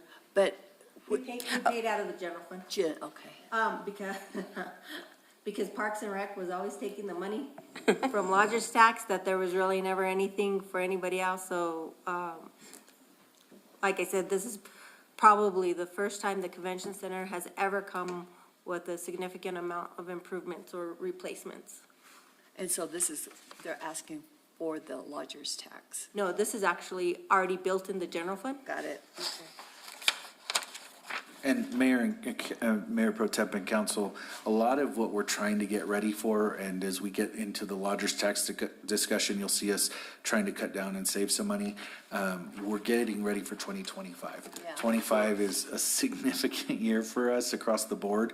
Hosting the Municipal League, Ironman, Xterra, all of these different things. And so our facilities, we're trying to make sure are primed and ready for those events as we get here, so. Yes. Tell them about how you're already buying some of the non-cap stuff because you're not saving. Okay. And another thing we've done is we were going to ask for quite a bit of money out of non-cap because we needed to replace some of our skirts, some of our AV. What else were we replacing? Projectors, screens, microphones. Oh, drapes for the stage and some things like that. But we had some savings, and so we were able to purchase those items out of this year's budget. So we didn't ask for those things out of non-cap. Well, you've got a clean shop, it's a show place. Thank you. I feel like we're getting close to where, we've done several small, well, not small, but several projects just all at different times. Unfortunately, sometimes there's like 10 years between some of them. So the microphones and everything, all the system, the sound system is good? Yes, the sound system is new. They replaced it during COVID, so, Okay. yes. So it's not very old. So I feel like we're finally starting to get there. I think if we could get some of these things done, then I think if we could re-stucco the outside, because that wasn't part of our phase one, then I feel like we'll really, really be in good shape, so. Yeah, it looks. I mean, we get great. compliments all the time on how great the facility looks considering Yeah, it it's 32 does. years old, so. Yeah. And Bernadine, just an FYI, you'll probably get contacted by the New Mexico Water and Wastewater Association. Eddie just reached out, and so we're gonna try and host an event here for our team, so. Okay, great. Sounds good. And the roof's done, right? Well, They were supposed to be done, let me say that. they're done, but they called me on Friday and said that there's some issues with the drains. And so I have some plumber, our plumber is coming to look at it tomorrow. But I was talking to him and he said that he feels like if the drains were that bad, they should have, when they got down to the decking, is when they should have taken care of that issue, not now that the roof is done. Great. I know. I've been so stressed out since Friday. Yeah, so that's where we are on that. Okay, thank you. Any other questions? Any other questions? No, thank Okay, you, thanks a lot, Bernadine. Bernadine. Thank And you. yes, you run a good shop over there. Thank you, I Sure appreciate it. do. All right, let's go back to radio. We tricked you. No, we tricked you. We jumped over radio and He has the largest budget in the municipality. Yeah, look at it. It won't take long.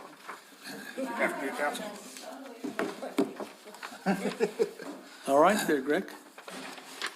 Well, as far as budget, I believe it's the carryover from last year from what I've seen. Now, I'm new at this as far as looking at it, but I don't foresee any additional expenditures to the station. Everything's running well. Our, the budget for 24 and 25, we're budgeting carryover for ads and publications, $2,400. Subscriptions and dues, that's our licensing to use the music and broadcast, that's stays the same. We haven't had any increases on that. Office supplies, I use very little, so everything stays the same on that. Same with the general supplies, janitorial, and then the non-cap and furniture. That, possibly we've been looking at improving our AM sound quality. Doesn't affect the signal, but that's just something that's kind of a wishful thinking. If we can do that piece, we're still looking into FM translators. That's not in the budget because we don't know when something like that would be available. What are your hours on air? 24. 24? Yep. 24/7. Any idea on listenership? The only numbers that I know are online listeners, because we have a metric that anybody who's actively clicking the button to listen, I see that. And, like during Monday with the Mayor Show, it averages between 40 and 50 online listeners. And kind of a metric that you can use on that is you can multiply by 5 to 10 as far as people who are listening on air. But I don't have any way of knowing, other than from the public who say, hey, I listen to you on the radio, as far as numbers on that. Well, this fills an important void with the lack of adequate newspaper coverage, getting news out there. And we're really hoping to, it's not budget oriented, but we do have possibly a line on an FM translator. I had a conversation with a friend of mine, owns MTD Radio, Will Rooney, and there may be a possibility on 99.1. Nothing's set, and but I just spoke to him this weekend, as a matter of fact, on that. So That'd be I'm great. still reaching out all the time looking for yeah. That would be really FCC. I'm on their website weekly looking for auctions. Everything that shows up is East Texas and West Texas, but nothing in our area that would benefit us. So you already got approval for that frequency, or what? What was that? 99.1? 99.1 is an FM translator for W105, so that's the Maljamar FM translator, but it's local. It's on Buck is where the station, where the transmitter is located, on Buck Mountain, with the KIDX and 96.7. It's all incorporated on that tower. Do we have a generator at the radio station? No, Mayor Pro Tem Salas, Councilor Corey, we do not. We talked about that after the P&M meeting about possibly, that's a smaller facility there, but we could possibly place a generator I or. know years and years ago, what was it Harvey Dwight had, a community radio station? Yeah. Yes, Harvey T. And we ended up, at the bank, we donated a generator, so if there was a fire and power was lost, he could still transmit. broadcast. Yeah, and during the Little Bear, we were able to, because we didn't lose power in the downs, our AM tower is in the downs. So that's, of course, where the signal comes out of.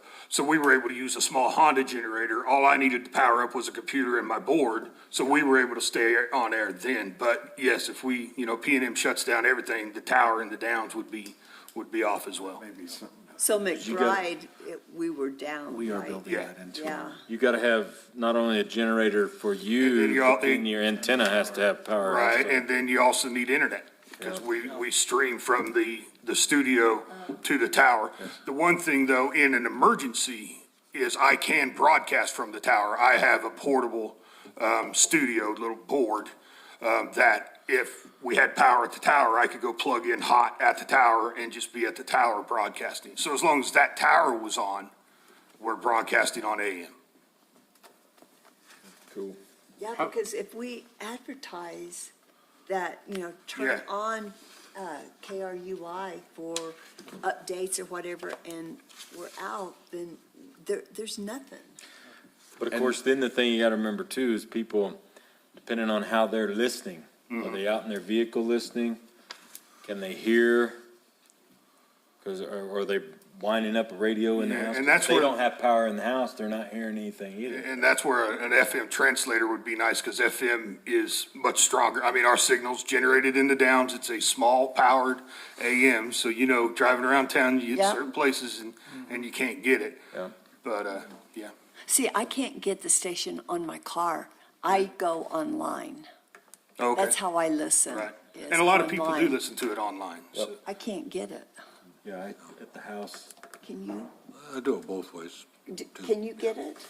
Yeah, in my truck, and I listen to the. And it depends on, Yeah, because online. like I said, I'm on Sunny Slope, and I can't get it on my home receiver, which aren't you. designed Yeah. for AM radio anymore, but I've got an old AM radio that I've had for years, because I've worked in radio for 20-plus years, and I pick it up I'll be fine. darned. Realistic. I just go online. Yeah, and that is, and as long as we have internet, then that's it. But then, if the if power's out, as long as, they got their car, but that's something the public would need to be prepared for as well, just like a rotary phone. Yeah. Everybody's used to, if you don't have a hard line at your house, the call Ruidoso doesn't work, so.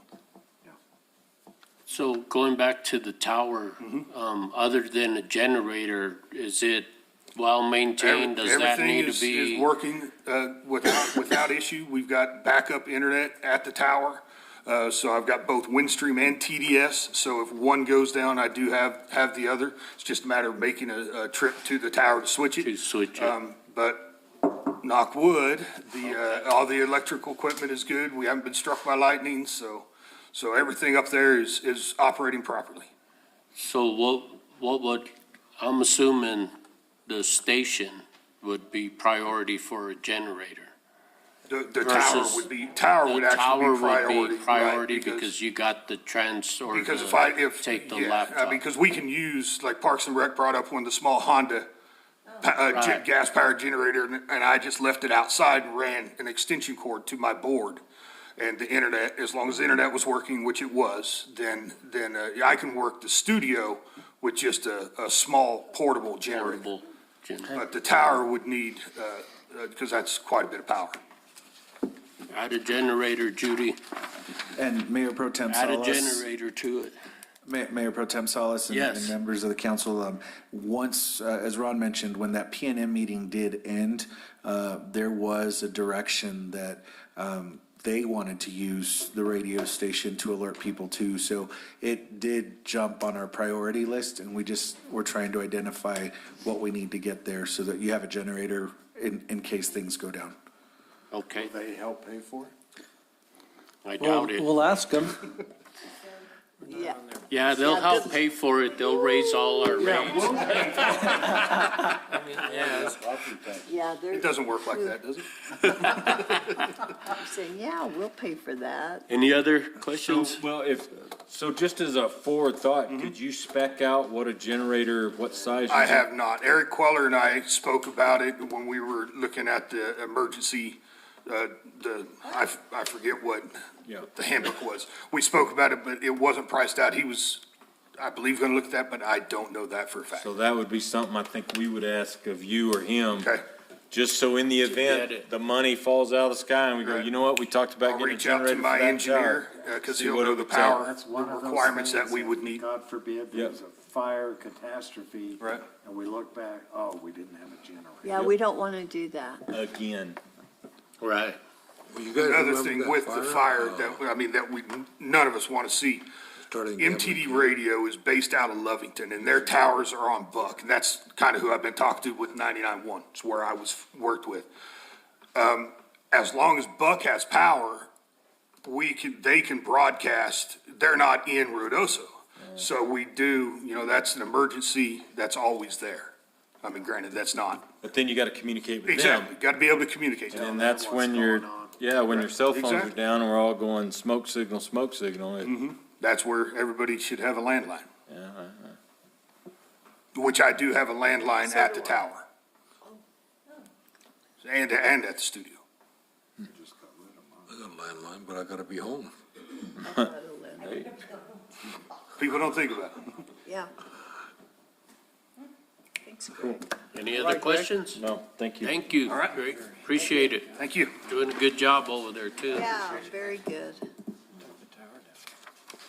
Now, we get to hear about Wingfield. Wingfield Heritage Center Museum. Museum.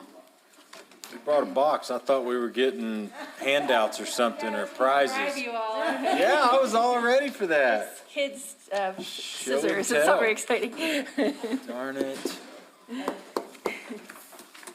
Brownies next year, maybe. See, we're not above it. So, page 53. Got it.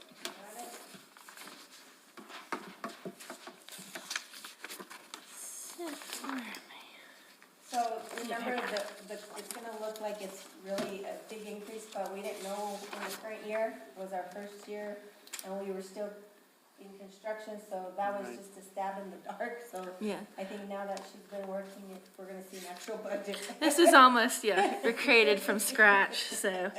I guess we've just been going to, I would like to get paid, so I'm up there on the top. There you go. Ads and publications, I put some money in to get some rack cards and that kind of stuff made to get us going. I talked to Carrie, she said they would design it, but I have to pay for the materials, so that's what that money's for. Some rack cards, brochures, that kind of thing, we can put out at visitor centers and the like, so. For subscriptions and dues, this is an account that we didn't have this year. I put in the kind of standard professional associations. The American Association of State and Local History, if we get an institutional membership to that, it actually gives us a discount on our software that's worth more than the institutional membership, so I went ahead and put that in. The D-Plan subscription that's in there is a disaster planning tool that we would use for a year to kind of get, has a lot of like, if you have a leaky roof and your leather gets wet, this is what you do to treat the leather, or, that kind of stuff. So we end up with a manual at the end of that that's, specific for us. So that's what that is.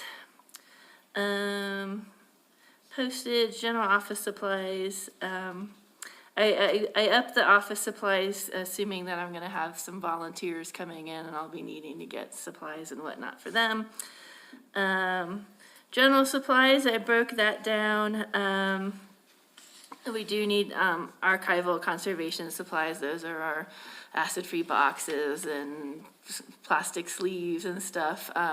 Over the next year or so, we should be having a lot of collections coming in, so we'll need supplies to take care of them and house them as well. Since we're opening up, I'm expecting lots of stuff to come in.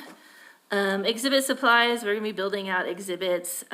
Those would be things like mounts for objects or wall cases or some things that we don't already have. We do have some really nice display cases already, so these would be kind of filling in for the oddball stuff that we get in that we can't put in the cases.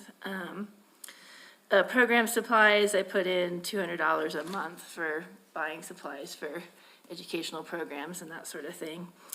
And then we are hoping to have, we will, I should say, instead of we are hoping, we'll be opening a museum shop in the museum, so I have to buy stuff to sell, so that's what the store inventory is. Which, if I may, Mayor Pro Tem? Yes.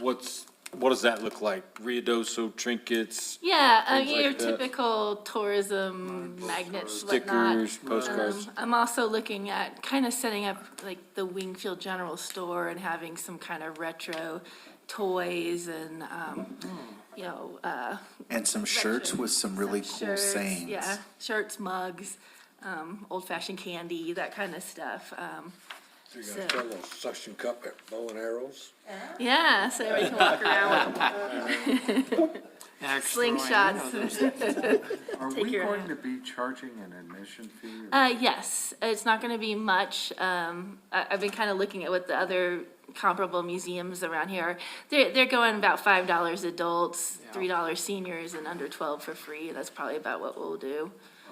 That's what Farmington had for theirs. was Yeah, that, $5. it seems to be kind of the going rate around here. But that hadn't been built in. I don't have any revenue projections, because I just don't have an idea of what we would. Plus, we're gonna do, we're looking at the Friends of the Library of the museum, and working with Lincoln County Foundation, to get maybe hopefully some bigger donors. Yeah. Create an endowment. Work that way. Yes, creating an endowment to create, we want to be sustainable as we move forward, and the board has taken it upon themselves to help create that Friends group. And so, after we did a presentation through the, Lincoln County. Lincoln County Foundation, they believe that they can help us set up a program to be sustainable, or at least offset some of the costs moving forward. And this is the Lincoln County Community Foundation. Yes, sir. That you're talking about. Mayor, I'll get it. Would the RSVP, be willing to help man the? Well, I mean, we'll be looking for people like that, but the chamber has a half person Yes. that they are funding. A half person? A half. We don't deserve a full person. And then, of course, we have Amanda, and then you have your volunteer, your board. So, Yeah. I mean, we're looking at all of that. The revenue that we're looking at bringing in is admissions, gift shop, sales, probably some program fees eventually if we're doing something that we want to charge for, memberships, donations, that kind of thing. So. Okay. When you were gathering material, were we able to get the old copies of the Ruidoso News? Yeah, we have a lot of them, Greg. Do you? Oh, gosh, yeah. Because I was wondering what they ever did with those bound books they had. Now, I don't know anything about that, and we did try to, I looked into the Ruidoso News part, and I couldn't get a hold of anybody Did that you could ask help me. Diane? Does she? Pardon me? Did you ask Diane Stallings? I think they direct people to the Lincoln County website that has the and I the think that- digitized stuff. Yeah, I mean, we have newspapers from, Way back. We don't have a full set, though. we don't have every year or But- anything, but. Going back to the charging, if a teacher from the middle school says, I'd like to bring my class over there and tour the museum, would they have to pay? I mean, I would kind of get your opinion on that. Generally, you don't charge field wouldn't. trips, or if you That's do, it's like what I would $1 a think. student or something like that, so. No, because we want them to come, we want those kids to come back with their parents. And hopefully, we could have membership where a family would buy a membership for a year to go in anytime they want to. And I believe Stephanie's looked at other partnerships with other museums where we can kind of create Yeah, there's access. reciprocal programs where if you're a member of us, you can get into the Bullock Museum in Austin or some, all around the country, so. And that's only a nominal fee for us to join, but of course, then we let those people in free as well, so. But those are things that we can join as a benefit to membership as well. But, I mean, you're never anticipating the fees are gonna pay your way. No, I mean. It just helps. I think maybe the Baseball Hall of Fame is the only museum that pays for itself, so, we want to offset some of our costs, but we're probably not going to be 100% funded, so. What we're hoping for is, once we get this started, that people will start putting their money into the museum, we'll put it into Lincoln County Foundation. And then we'll have our little pot, and then if we need something big, we can contact them. Different levels of sponsorship. Yep. What's the 60,000 for equipment? At the bottom? Yeah. That was for a small cargo van for us. So we're gonna be getting off-site storage so we can haul stuff back and forth, so. So currently, storage will be set aside at the Horton. And in both of those storage areas, they'll have to move items back and forth, and so that's why we put that in there. Yep. I did notice that, I guess I admit it, I made a mistake. I didn't put the shelving in for Horton. I put in equipment like tables and that kind of stuff, but I didn't put in the 5,000 for Maybe you can shelving. find a cheaper cargo van. Use that. I'm sorry? Maybe you can find a cheaper vehicle and Yeah. use the difference. Maybe we could put $5,000. Oh, I see, you're an optimist.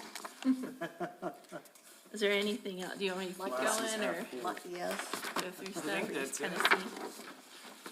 So some of the other things are just kind of startup costs that we'll have this year, like buying a cash register and that kind of stuff that won't be continuing costs, but trying to anticipate that kind of stuff, so.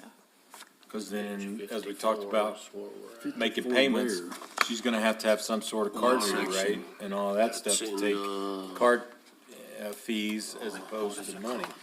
I tried to build a lot of that. Yeah, I mean, it's just, what else? You always gotta say, what else? It costs money to take money. Yep. Did we get the door fixed?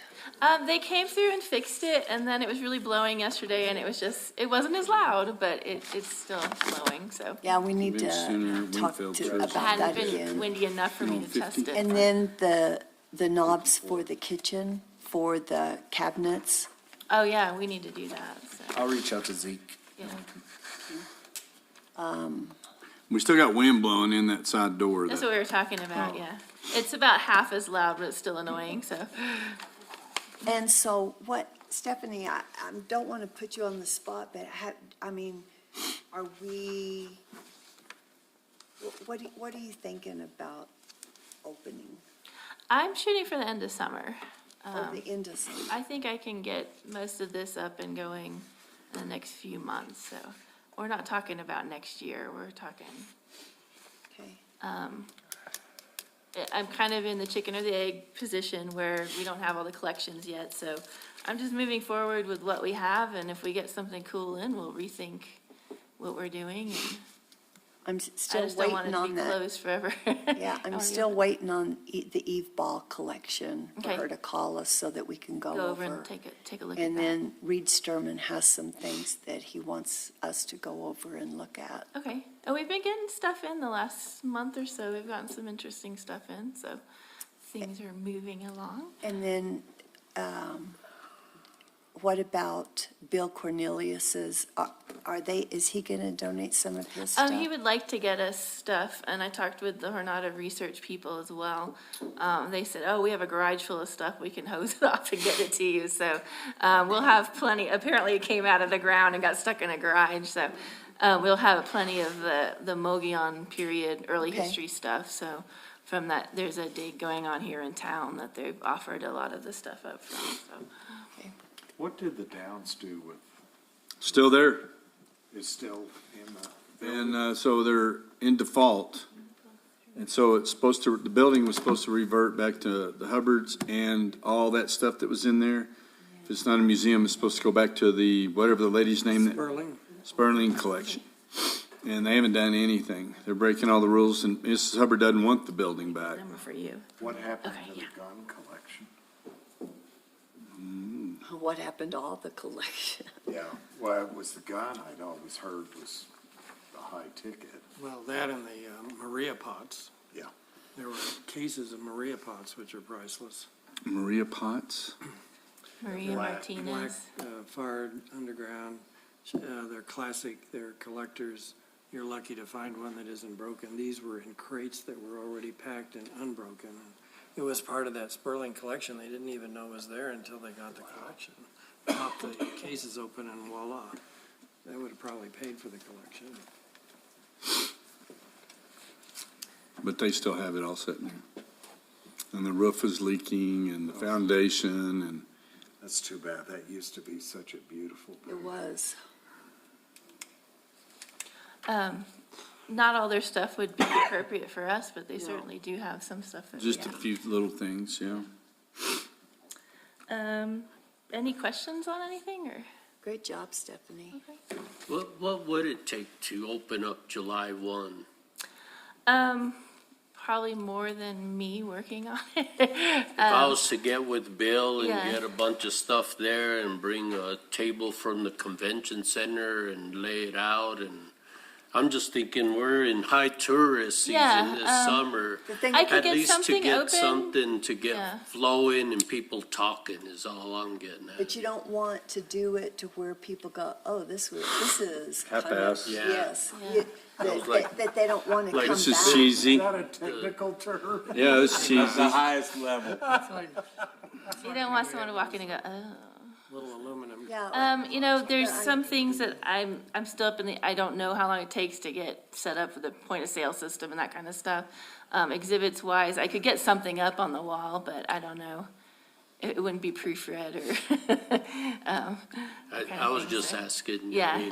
I was hoping to be open by now, If you're planning in but September and yeah. stuff, then, I mean, that's. we've missed prime time. Yeah, you miss prime time, but then again, if that's what it takes, that's what it'll take.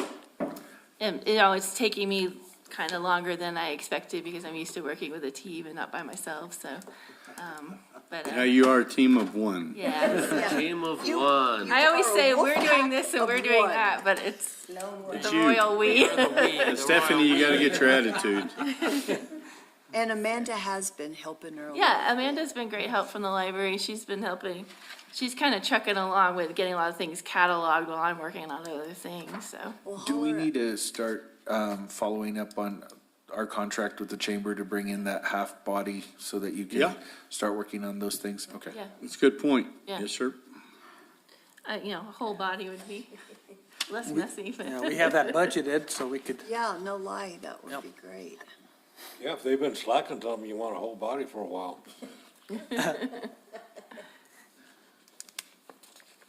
And of course, you can always count on the board too. We have to store it somewhere. Okay, Thank thank you guys. Thank Thanks, you. I'll bring Stephanie. candy next year. Yeah, see? See you Friday. Let's see, we have. Let's get Eddie over here. Well, and her son, I think, now still got, they're making it. She looks very familiar. She doesn't work. No. Yes, Nancy, she had it on permit. We have. I was trying to think of her name, I can't remember. Where is Eddie? He's under legislative. Oh, thank you. Where's legislative? Good Oh, I see afternoon, it. Mayor, council members. Morning, afternoon. How's everybody doing? On page We didn't know, Page 11. no, we were funding. This under legislative? Yes, page 11.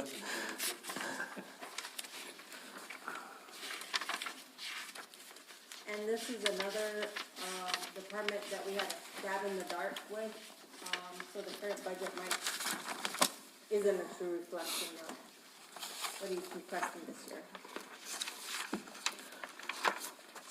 So the first line item I have is subscription and dues. I'm asking for $1,273. That would be for a membership for the International Entertainer Buyers Association of $125. It's under, The Association of Film Commissioners membership, which would be $500. And then a subscription to Polestar, which is the live entertainment publication. So what this is a publication that shows you, comes out every month, but it will show you, and I can pass it around, what all the numbers are for box offices from everything from a Beyonce show for $30 million, all the way down to a U2 tribute band for a couple $1,000s. So this is industry standard publication. It also, in the subscription, provides a concert promoter buyer's network guide.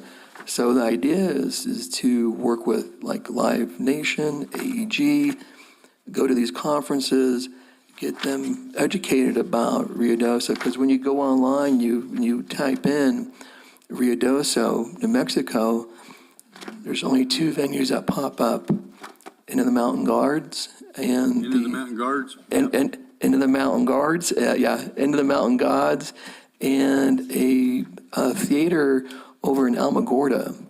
So that's it. Exactly. Yeah, the Fleckinger Theater, I think is what it is. What was that? I was like, yes, Eddie, let loose. Fleckinger. I'm trying to make some excitement here for you guys. We're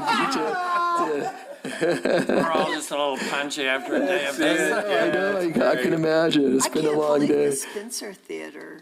Well, if you Google specific shows, or if you go into Polestar.com and you type in, you can see some of the stuff that Spencer has, but they actually don't have their venue listed inside of Polestar. So what happens is when you're doing a tour run, and promoters and agents and all of them are looking to do a booking, saying, okay, we have a spot here that's empty, and we need to fill it in. They're not even knowing that we're here. Because they're not seeing it. It's not registering in any of the data. But you're saying this $650 would put us in there? $648 and we're good to go. It's just, Would you guys, can I share it's a the? subscription. Do you just get listed in there or what? Yes, sir. And Mayor and Council, Eddie will comment on this a little bit more, but this goes back to the strategy of quality events versus quantity of events, figuring out how to offset costs. So as we get into the lodger's tax discussion, how do we cut our costs on the events that really aren't driving revenue versus how do we bring in events that create new revenues that we aren't tapping into already? And so just with the Polestar approach, you get to put yourself out there as the village. We have different venues. That means that new concerts come into the area. We're not paying for the concert, but they identify the village as a place and a location to be. And now suddenly we find ourselves hosting an event that we're not paying for. So things like that. So we would put in the, go ahead. How do they become aware of the event? Let's just say, once you pay the $648, how does the information get to that particular publication for them to put it into the publication? Sure. So what I would do is I would actually give them a database of all of our venues, Convention Center, Wingfield Park, and submit it to them with our capacities or what we can bring in as far as doing concerts. So the Convention Center is actually a venue that could hold a couple thousand people for a concert, which actually gives us the ability to actually hold some decent sized events. So when you go through the Polestar book and you're seeing it, it'll show you what, like when they do a tour run, it will say, Sheryl Crow's doing a tour run. Okay. So Sheryl Crow's doing a tour run. It will show all of the different areas she's going, and you can see there's spaces where there's openings, and there may be an opening between, say, El Paso and Albuquerque for a couple days that may be a filler space. So then if we're working with, say, a live entertainment, like a Live Nation or AEG or some other promotion group in the area, it would be up to them to bring it in and potentially host an event here. And we'd provide the venue and not have the huge couple $100,000 to pay out for Sheryl Crow to have her come perform here. So you're talking about the convention center possibly being a venue for entertainers to come in? It is. Now, I've been out to the Intermountain Guys. I've seen a few people out there. So Yeah. what would the village have to invest in, or would they have to, in upgrading the sound system and the sound in the convention center? Because, We've done that. well, I mean, for a big event like this. So when you have a big event like that, they would bring in their own sound and lights and production and staging. So we'll just, say, for instance, if we had a big event, like, say, a J&S Sound who does big concerts and stuff, they'd be a provider for sound and light. And they would be something the promoter would provide. So sound reinforcement equipment's always changing. So to go make $500,000 investment in getting a whole PA system and everything, it would not be advisable, because it would just be advisable to just have that production, pay for it for that concert, and have them move in, have them move out. So, but I think we have some good venues already. I think the convention center can be a good venue for concerts. I think Wingfield Park is already proven it's good. And then just looking at what else we have here. What's interesting is even our local venues, like say, like Win Place and Show or Downshift or these other venues that are doing concerts, they're not registering. If they had posted their information with Polestar, they would be on the tour circuit. People would see that they're there, and it would bring in more opportunities for them, which is something I want to educate them on. Yeah. So that's something we're working on. But being able to go to the International Chamber of Buyers Association, will have all of the people like the promoters, the talent buyers, the booking agents, all of them, and that'll be a good way to help educate them on Ruidoso, and that we're actually in a tour run. So when someone's coming through El Paso, going to Albuquerque, or coming across through Texas to go to Arizona, we're actually kind of right in line to actually bring in some artists and stuff. So that's something that we're looking at, trying to bring in. And then with the Association of Film Commissioners, AFCI, get that membership for $500. What it does is it gives us kind of a opportunity to be able to connect whenever a production's coming in, like a movie or a television series or a commercial. We'll be notified of a production happening in New Mexico. So we'll have an opportunity to go out and try to bring it in. Eddie, what kind of response, if any, have you received from the last group that was out here for the... For the Lost Bus movie, they were very happy with everything, and I've had nothing but good compliments.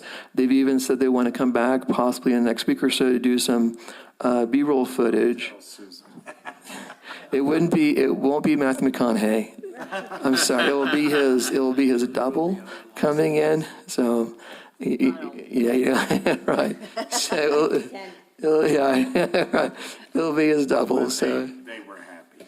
they were very happy, and what was good about that was the people that were here were all very high-level producers, directors, and all the people working on the movie were all top seasoned professionals in the industry. So everyone walked away with a good experience in Ruidoso. They kept telling me, because the location manager kept telling me, people are still talking about Ruidoso as they're filming right now in Santa Fe because of the wildlife. They couldn't believe how amazing it was to see the wildlife interacting with everybody and the people in the village. And Mayor and Council, to Eddie's credit, the amount of time he spent with that group, I think also leveraged the ability for us to put things on.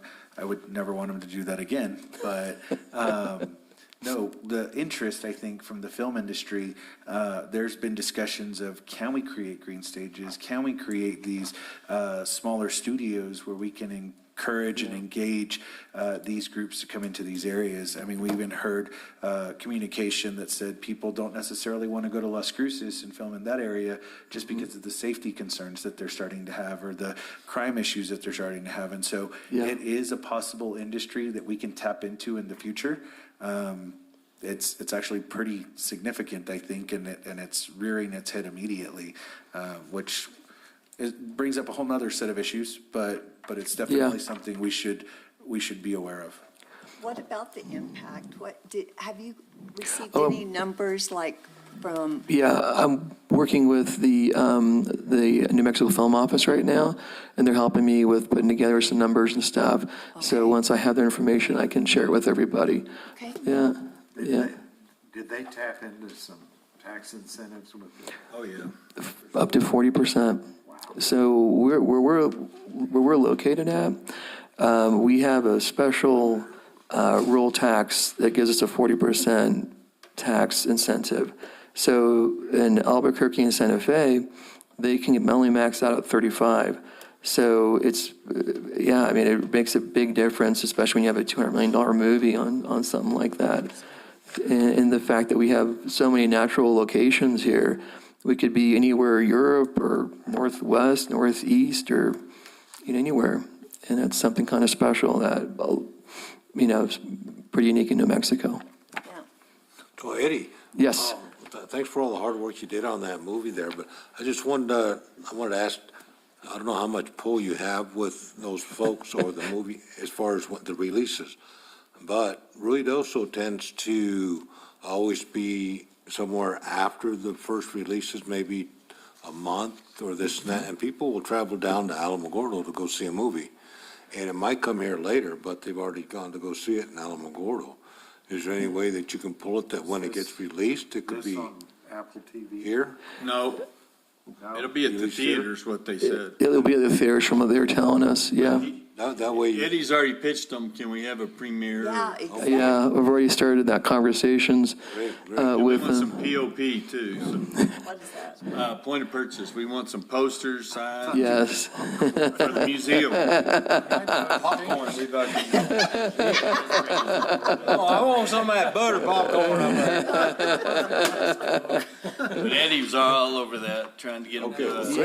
Yeah. And Absolutely. So it's Yeah. not an Apple movie, It it's is. made by Apple Studios, but they're releasing but it it's supposed to be first. released to the movies first, and then it may go simultaneously. Yeah, it's in conjunction with Netflix. Bless you. Bless you. Part of, Joe, part of that movie stuff is that, if I'm not mistaken, Alamogordo movie theater is not it's not the same Sierra, or, well, not Sierra, what's Allen Theaters? Allen Theaters, yep. It is? Same. Okay. Yeah, Well, it's then Allen. they're gonna, so they buy the movie or get it. But Joe's Yeah, right, put it- it usually goes to Yeah, Alamogordo exactly. first. Yeah, and because it's a bigger venue. Yeah, Bigger venue and population. Yep. yeah. We, excuse me, we were able to establish a good working relation with Allen Theaters on the Christmas Classic screening we did, and it was pretty successful, I thought, with that. And so, once we get a little further into it, we'll work with them and see if they, they can help us make it come here when it was released. So that way everyone can see it when it comes out. That And, would be wonderful. That'd be yeah, and then and see if there's possibility of having some sort of, screening here, because I'm sure they'll probably have it LA or wherever, and maybe up in Santa Fe, but if we can get it here too, that would be great. Do I need to get a dress for the red carpet? Yes, you do. Yes, and Harry Winston will take care of your jewelry. So that's for my subscription and dues. My general office supplies are 1,000, and it's printing and just general office stuff. For my general supplies, it would be things like promotional items, like when we need things for, like a group comes in and we want to get them some swag or get them, some T-shirts or hats, or, like when we had Iron Man come in, we were kind of scrambling, and Ron helped me get the hats all sorted out for Iron Man, and it was great. It was something that goes a long way. So being able to have the ability to get some swag when needed, promotional items, printing, costs for events. And also I'm looking, if it's possible, I would like to get a camera. So when we're taking pictures of locations or doing stuff, like I just did a thing for Toyota cars, and I used my iPhone, and it came out good, but it's not perfect. So if that's a possibility, use some of Is that. Diane still on there? Do we have cameras over at the library? Remember we got that video equipment that was all that stuff? Mayor went Crawford, and members looked of at the it. council, we purchased a media center. Let's check with Diane and see. Yes. I went over and looked at it, and I saw the camera, and unfortunately, it wouldn't be the quality that we would need to do it properly. Yeah, I mean, the phones that we have, our iPhones, would probably even be better resolution than the camera they have, unfortunately. So, What kind of budget you need on that? so like a camera, I was talking with other location managers and stuff, and they have expensive cameras. They have cameras like $3,000-5,000, but you can get ones around $1,500-1,800 that are good for landscapes and also take really good video. So that way, if they're asking to do a video of a road or something, we can get that, send it to them, and and then also start building picture files for all the different locations we have. So as we're working towards doing Film Ruidoso's website, we'll be able to get quality pictures for that as well. Yeah. Couple grand. Speaking of swag, have you ordered swag for Oshkosh yet? Not yet. Yeah, not yet. But I have the stuff that was given to me by the airport, and I'm looking at it now. And they got the clear backpack. So I have that. I have that in my office, and I'm going to reach out to them and. Because it'll be here before you know it. Yeah, I know. Eddie, we've got a lot of contacts and of people that have done work for the village doing swag stuff, so you might want to get with me on that. I will. Thank you. And then Carrie, quick question. While Eddie's here on the photographer piece, don't we also engage photographers as part of the marketing component? We do, yes, we have a budget line item for photography. Like Stambaug's in there.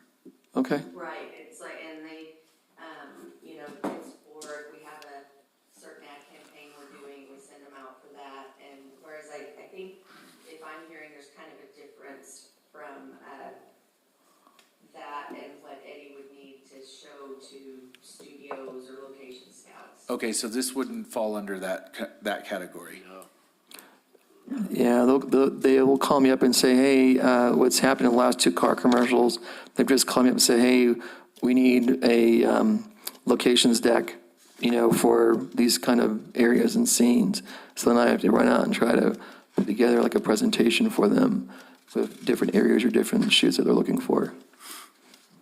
So if we do end up with that premiere down here, is there any way you could invite that one gentleman that was the location finder that we met up in Santa Fe at this, because isn't he really the one responsible for them coming down to look at this area? No. No? It was Part of it, but it was. Part of it? It was started out with Clay originally. Clay started it.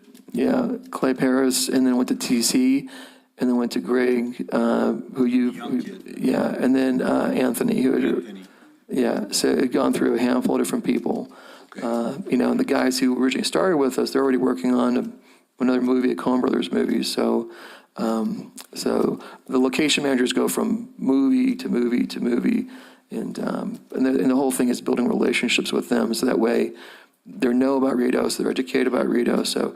So when something comes through that matches up with us, we'll have that relationship in place with them.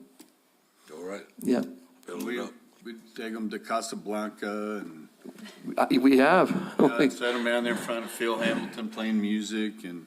We have. Trying to let them know that we were the cool kids, and it didn't work, but they enjoyed the time here and the food. And, people.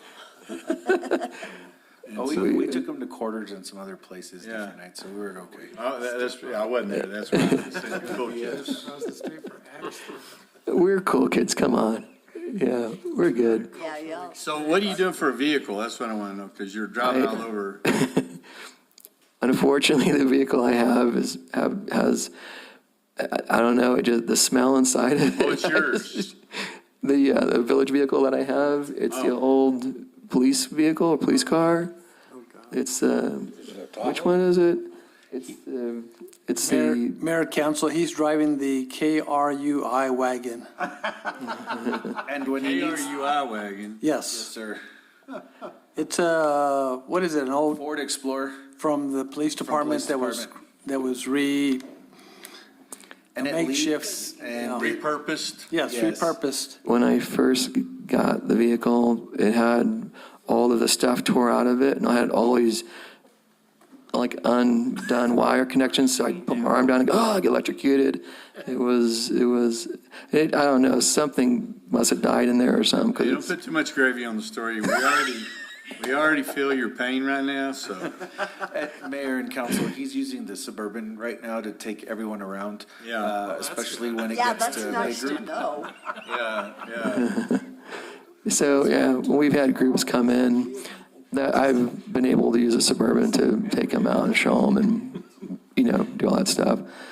But if there's any other vehicles in the village fleet that might be a fit, I would gladly like to trade up if possible. Take her out at the airport. Surely there's. So we worked with him, when he had them coming to town, they used our Suburban and Yeah. hauled one group around, and took the other Suburban, and went Yeah. around and saw stuff, and Oh, yes. Yeah, yeah. Okay, so moving along. Let's see, telephones, 520, that's a cell phone. Travel and school, that's 7,500. There's a couple of events. Has anyone ever heard of an event called IMEX? IMAX the theaters? No, it's IMEX. Oh, It's the largest event for municipalities to go and meet with event planners and meet, it's like you'll go there and you'll have, it's massive. You'll have Hilton, you'll have all the hotel brands there, you'll have every Discover group you can think of is there, and it happens usually in Vegas.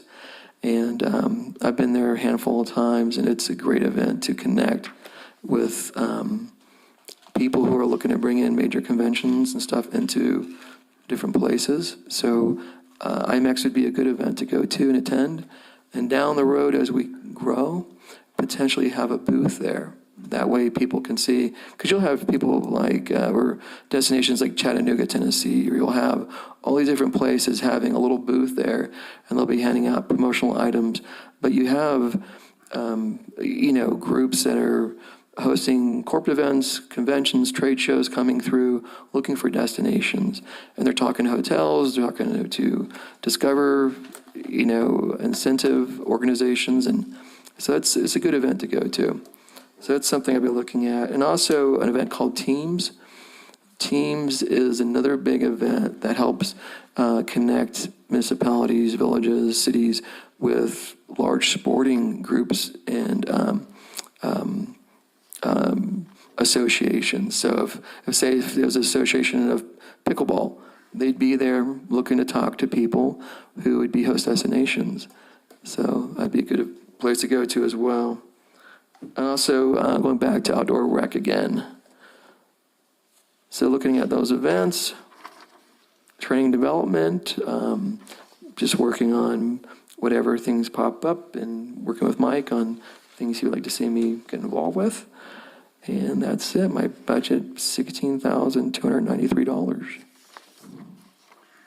So going back to travels and schools, the proposed is 7,500, but then the second proposed is 3,000.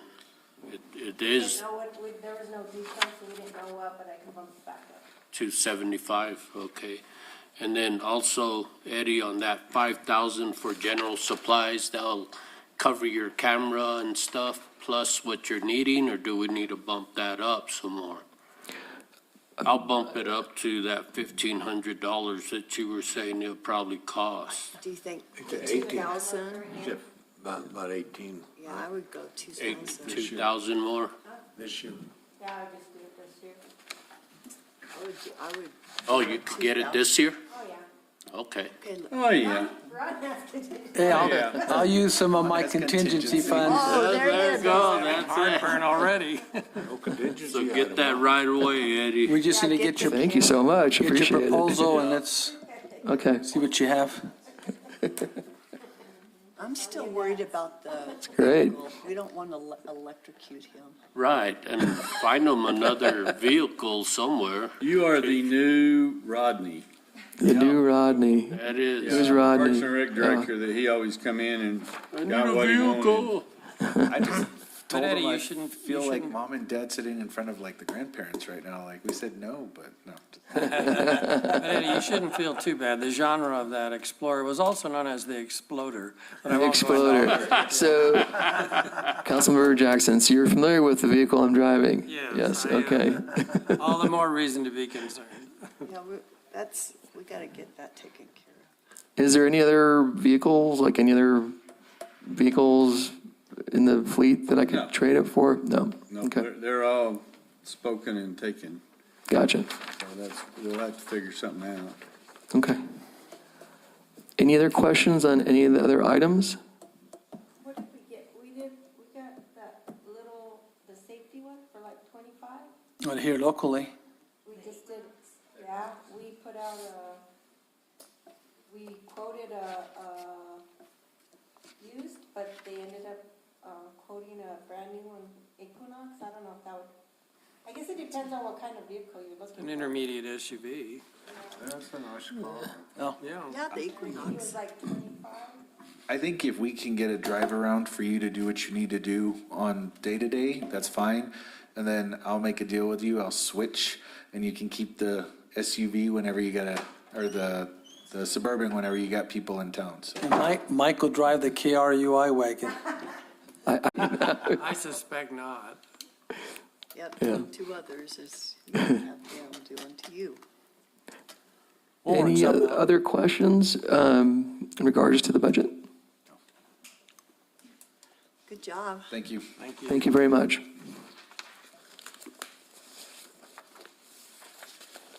Next up, municipal court. All right, We can, you gonna do the clerks? Oh, okay. or we can Jump to move to Lodgers. the judge. Yeah, let him go. Are we not doing the tourism?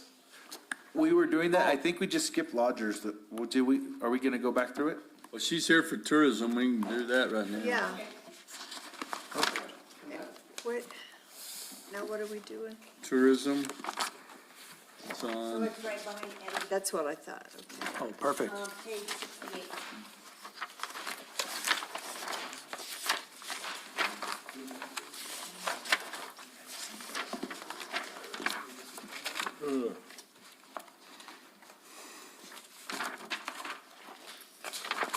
Page 68.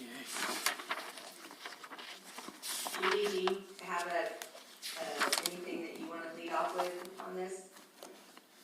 So we're budgeting, everybody there on page 68? Yes. We're budgeting, August tax at 2.6 million. And then Why the drop, Judy? that was just an estimate. I don't like to go too high. low projections on revenues. Yeah, but we dropped even from last year's budget. I was just playing it safe. We do, during the year, adjust for, actual. In fact, I think you saw in the last budget adjustment, that we did this morning, we had an additional 3, so I usually don't like to go too high until I see the first or second quarter coming in, because, I don't wanna get caught, Short. I'm just surprised. yeah. We dropped it even from what we budgeted last year. Year to date, we're at 3.3 million. But, the current budget includes 2 budget adjustments for the Okay. year.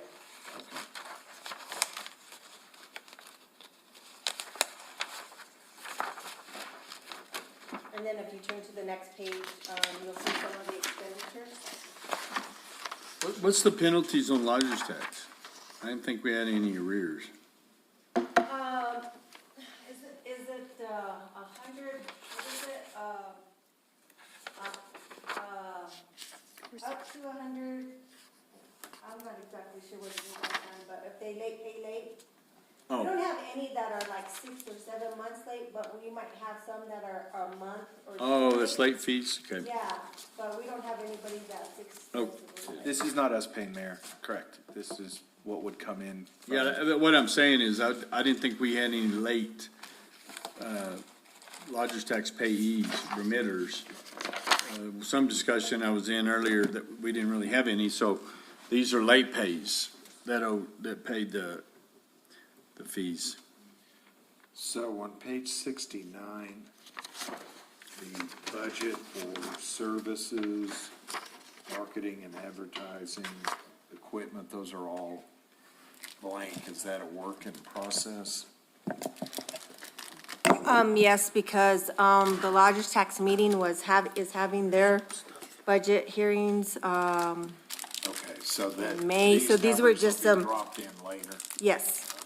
Hopefully, by the time we submit to DFA.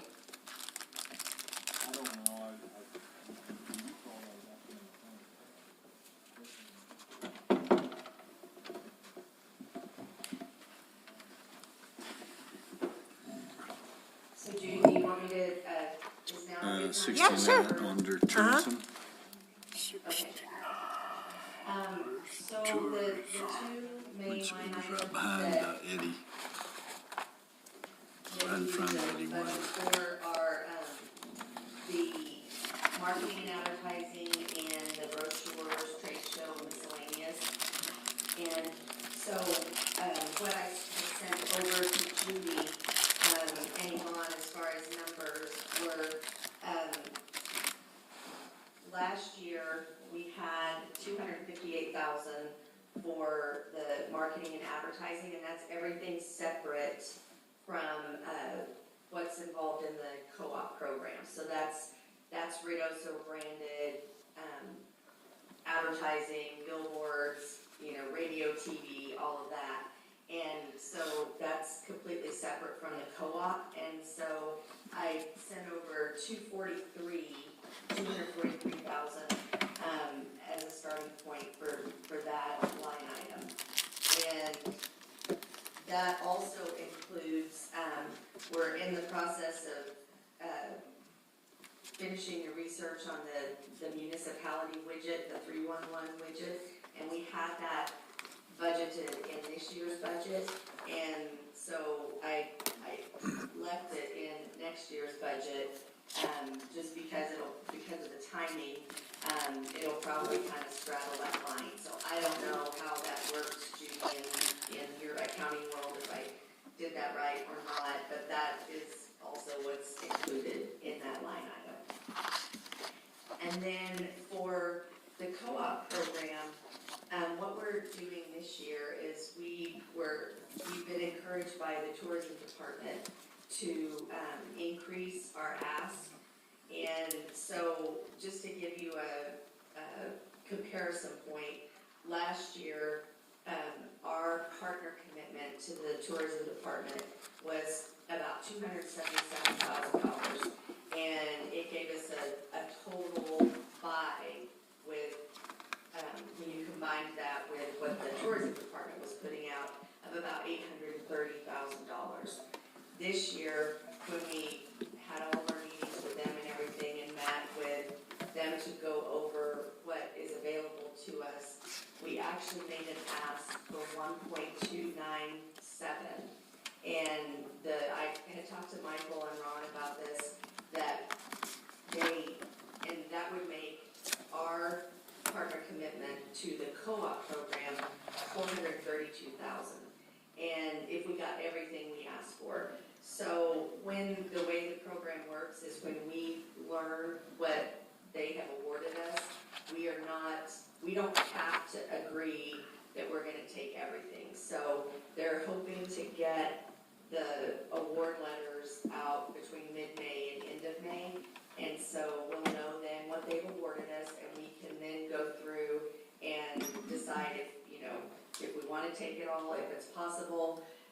It would be wonderful if we were able to do that, because I think, with what we've seen, how we've continued to see our lodgers tax grow and our GRT and our numbers go up, I think that, the approach that we're taking and what we're doing is working.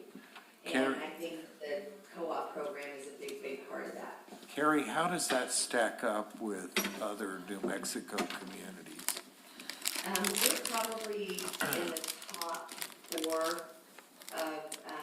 or 5 of the other communities. Albuquerque gets a buttload. I think their co-op program spend last year was, I want to say it was like $8 million.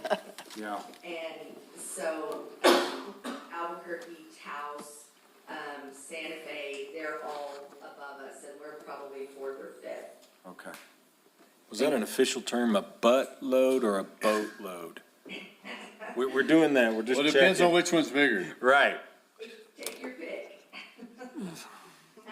So anyway, I explain all that to say that we don't know what the budget, or we don't know what we're gonna get if we get the 1.3 ask that we put in for, and we can pay $430,000 and have all of that, the power of the tourism department and their program behind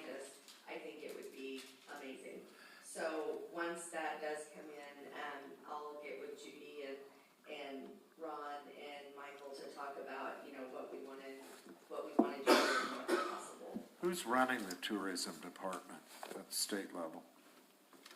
It is, Lansing Adams. Yes, Schreier retired, moved on, and it's Lansing. He's good? yes, he's been here quite a few times. Lansing's a good guy. Yep, kind of in the background and did all the work, and now he's up front. Carrie, could you give an example of what that co-op does, like the bus wraps in Phoenix, the information at the Austin Airport, stuff like that? Commercials. right, it just, they probably offer, they call it their menu, and they probably offer about 36 menu items, and it's everything from, you can buy just TikTok, advertising program, just Instagram, Facebook, you can do managed search, pretty much anything that is available out there as ways to advertise, you have the choice of picking that. And then the great part about it is we produce all the creative and the messaging and everything, but then we upload it into their co-op portal, and then they put their muscle behind it. Their managed search specialty companies, they take it, that they have a contract with, they take it and they run with it, and then every quarter, you get this meaty report of what your campaign has done in the past quarter. And so it's really, the program has grown significantly in the last 4 years, and I think the changes that they've made along the way have made it, very attractive. And I know last year, that's why it took us so long to get our number, is because usually they had like 6 or 7 municipalities that applied for the co-op program, and last year they had like 18. And so, that was a big jump, because I think people are seeing how it works for places like Rideau Soap and Albuquerque and Santa Fe, Taos. So it's a good program. Any other questions on that? Okay, and then Judy, those were the only 2 line items that I had broken out for you. Is there anything else that you want me to discuss? I think that's. No. We do have the amount for the visitor center will be the same as the current budget.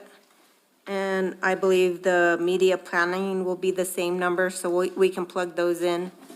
And the convention ad sales, that'll probably be the same.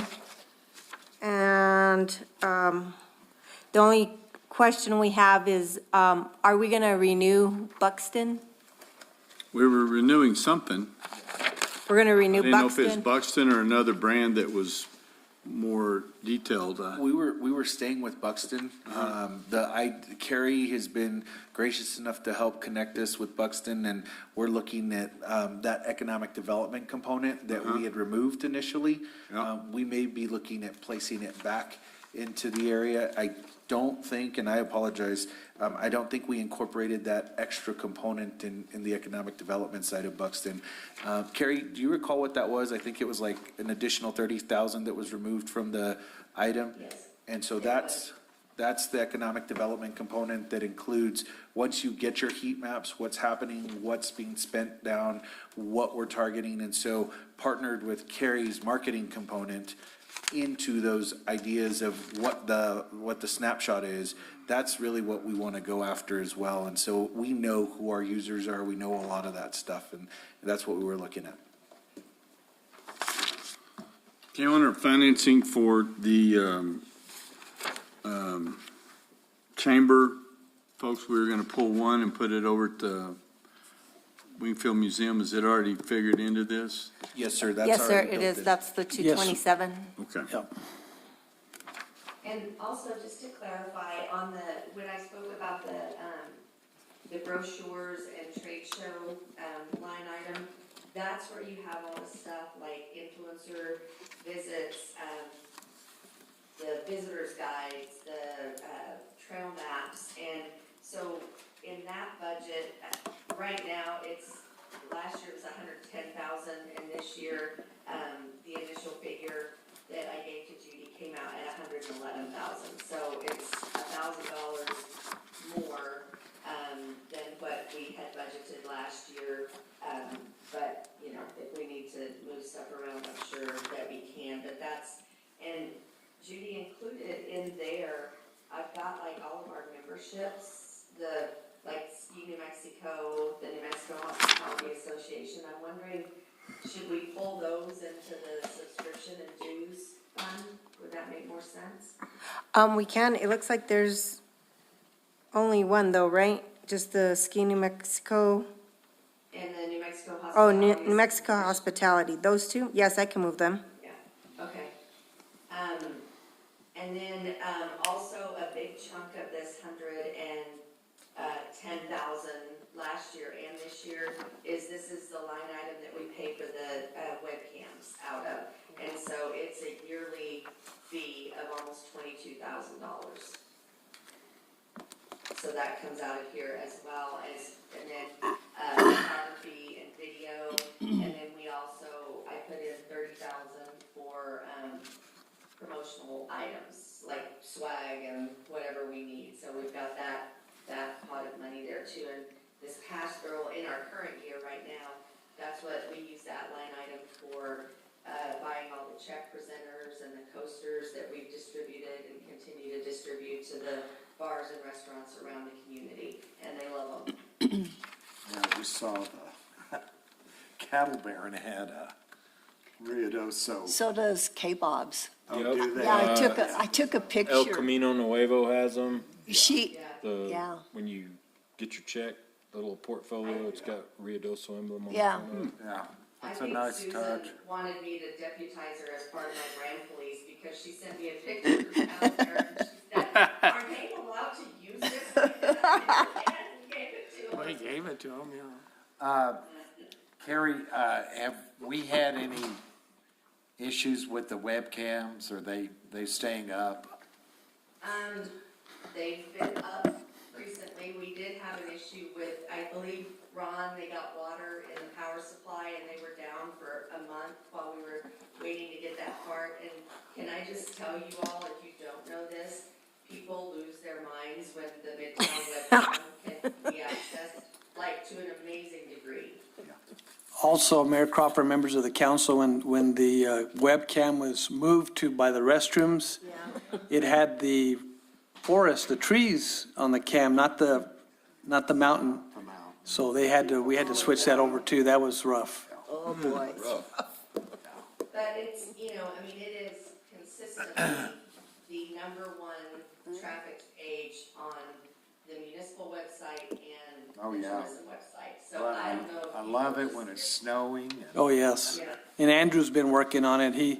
We had to reorder a new webcam. They did warranty it. So that was, we waited, swapped out. Right now, we had to purchase a hotspot from Verizon in order to be able to use that area where it's at, so. And Carrie, on those webcams, they've allowed us now to put our branding logo on there where we didn't have it before, correct? Correct, yeah. Our former one, there wasn't a way to do that, but this one, there is, and Andrew helped get all those up, and so we're, yeah, and I'm always talking to the radio station, the TV stations in Albuquerque especially, and they have, because of some of the issues that we've had with our webcam, they stopped using that as their Midtown shot. They were using the webcam from Ruidoso Now. Yeah. Or no, Ruidoso.net. And so, I have not contacted them again because I wanted to make sure that this most recent fix was a fix. And because I don't want to have them tell us, well, we put it up again and it didn't work. So, but like Lubbock, when they show us as their official camera, Lubbock and El Paso, so that's good. Gosh, Albuquerque, I see. All the time. Yeah, I see Midtown all the time. But that's not our camera, that's Ruidoso.net, which is just, it's on Michelle's Okay, okay. Well, which one looks over the links? That's ours. We have the links, Grindstone Lake, and. Convention Center one? Oh, Yeah, because it was on Fox News the other day. Yeah, yeah, and so they do get it, but like for years, when, Steve Stucker was there, I mean, you never Steve saw Stucker. anything but our official Ruidoso webcam shot. So that has kind of changed a bit in the last year or so, but it's Right. because ours wasn't being reliable. Dadgummit. So Carrie, years back, we used to have a contingency for disaster advertising. And it doesn't have to be the fire, but like when the forest, they closed the forest and everybody says, oh, Ruidoso is closed. Is there any dollars figured in here for addressing that? What I recall, it seemed like around $20,000 set aside just for that. And we used it in the flood. Yeah, and that was the other one, in the flood. I do think that Judy has that somewhere, but I just don't know what the amount is. I think that is outside in the general fund, and it's, isn't it tied to your PIO that if we have an incident, then we issue a task order or something to you directly just for that incident? And it comes outside of the normal scope? But it used to be out of lodger's tax. It was a that- line item, lodgers. I think what it was that if, cause like the one that's tied to my PIO stuff, Judy, is, that doesn't have to do with like if we needed to, like coming out of COVID is what I think about when we did that, where we launched ad campaigns that were like, discover Ruidoso later, or discover Ruidoso safely or responsibly, where we are actually creating ads and campaigns to push what our message is. And I do think that was in lodger's tax, but I just don't know what it was labeled. That was back when lodger's tax was spending every penny they had. Right. And so it was a buffer, To- wait a minute, to just you guys have- need some money. Because like even for snow or poor snow, we're not opening Thanksgiving. That's what I kind of recall. And the other thing, because we just went into level 2 last week, I remember advertising or a commercial at the movie theater about the level or the, what's the restrictions and stuff like that, because our tourists are there. And I think our fire chief did the commercial to advise, hey, there's no outside smoking, or, I'd like to see some of that come back. I remember we paid for that movie theater advertising, that was just straight out of the regular advertising budget. So it was out of the advertising budget, so I don't know if we can bump that up some from their advertising budget to cover that, because again, we're in level 2, and if we go to the next level, then there's nothing outside. Which I'm getting calls already, can I still barbecue? And I said, on a gas propane, and they said, oh, okay, I was told that we couldn't even do that outside, and that, no, we're not at that level yet. Okay. Judy, the transfers, these will be on page 70, these numbers will be updated. No, those are the actual transfers. The 115 is for the loan at the convention center, and I think we have, I'll have to look, but I think we have 3 or 4 more years on that one. And then the admin fee to the general fund is based on the level of revenues. And what about the special events? So that one, we haven't had any requests for any special events budget yet. We're gonna just do the rollover. So at this point, there's no money set aside in lodger's tax to go over to the special events fund. However, that always can be changed. I believe they're talking about a whole different approach to special events than what we had been doing in the past, where we were actually hosting and running the events to kind of turnkey. Yes, ma'am, I can talk to you. Okay. And Mayor and Council, this goes to what we talked about a little bit earlier, where we're trying to identify quality events. One of the things that we were doing, especially with concerts and things of that nature, is that we were funding those concerts. And the return on investment, or the ROI, was in the negative. And so what we're trying to do is still follow a culture of being able to provide a service, but at a reduced cost. And so in this example, where we spent roughly 1.2 million last year, we're saving most of that. We've spent 50,000 this year. And so instead of going after 4 concerts that cost us that much, plus a significant amount in overtime, we actually went out to bid, got for 42,000, 47? 42,000, 14 concerts that will now be free to the public. We are not manning any of those.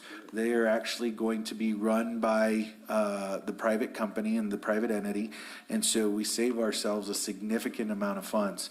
When we start looking at our commitments to these larger events or these quality events, like we talked about with the Polestar functions, or as we've talked about and discussed with Ironman, or as we've discussed with Xterra, if they come back and ask us, hey, we need $100,000, and I'm just using that as an example, we know the economic impact is close to 7 to 13 million. And so that 100,000 on the ROI is significant on those kinds of things. And so that's the kind of approach that we're taking with lodgers tax this year.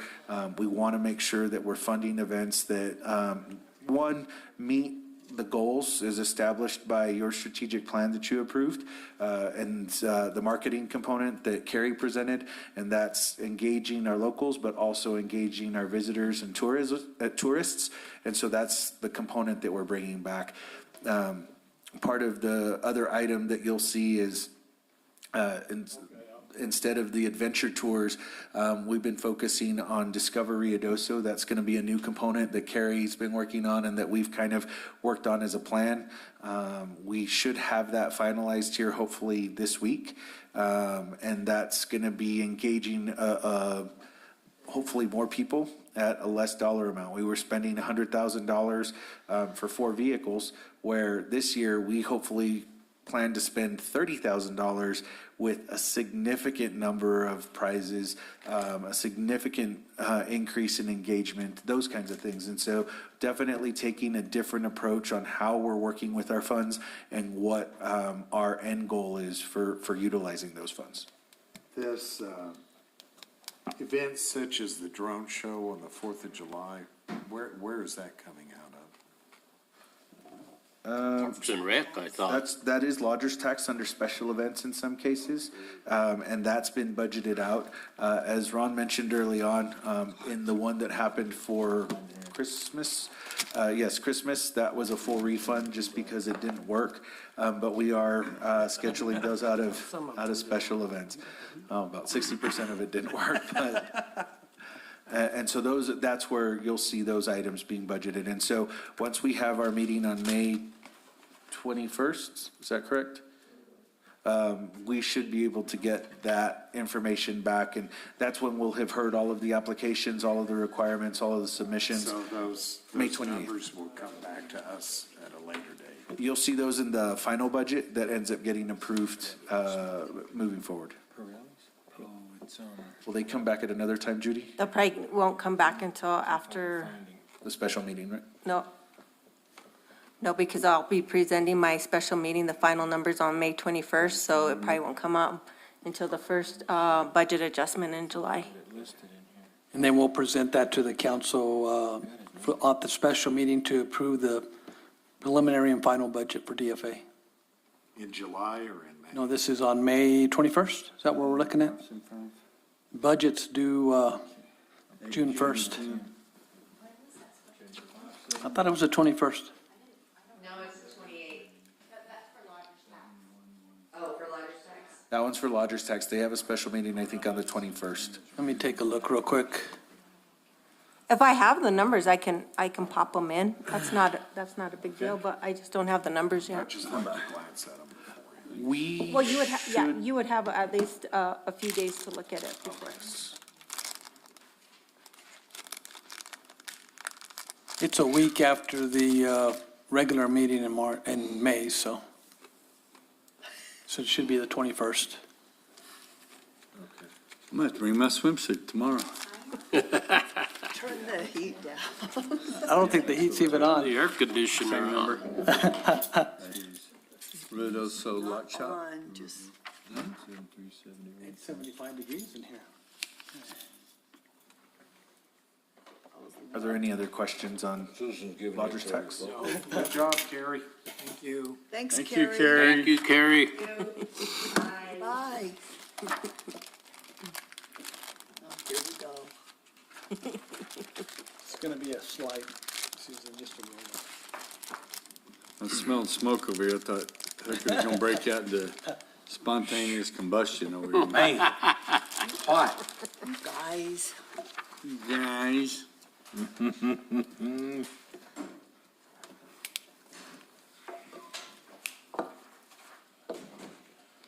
Where are we going next? We can go to legislative, pages 5 and 6. Just go with the judge. Yeah, Oh, the judge. he's been very patient. Okay, so that'll be on page 12, and there's 3 full-time equivalents. Judge? All right. You're up, Frank.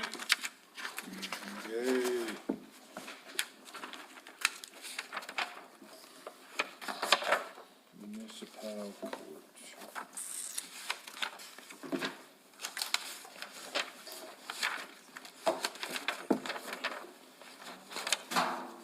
Get your sweater.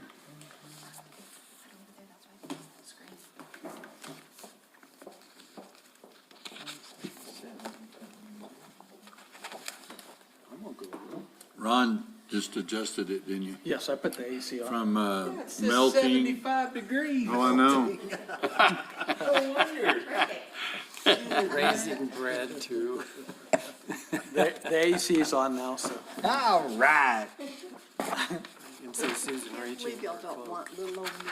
I'm feeling for you, but I just can't reach you. Will you bring go tomorrow? Well, thank you, Mayor and Council, for having me here today, for you're supporting the courts, the way you've been supporting the courts, and we appreciate that. And we're looking forward to going down to the new facility, and I have a lot of people ask me all, you know, they're excited for us, so they don't ask me many questions about it, just other than they see it being built down there, and they're excited about that. So, and I want to thank Judy for making life easy, because there's no other way to put it. She's, you know, we have the world's smallest budget, and I was going to say that she has inserted all the fixed costs in here,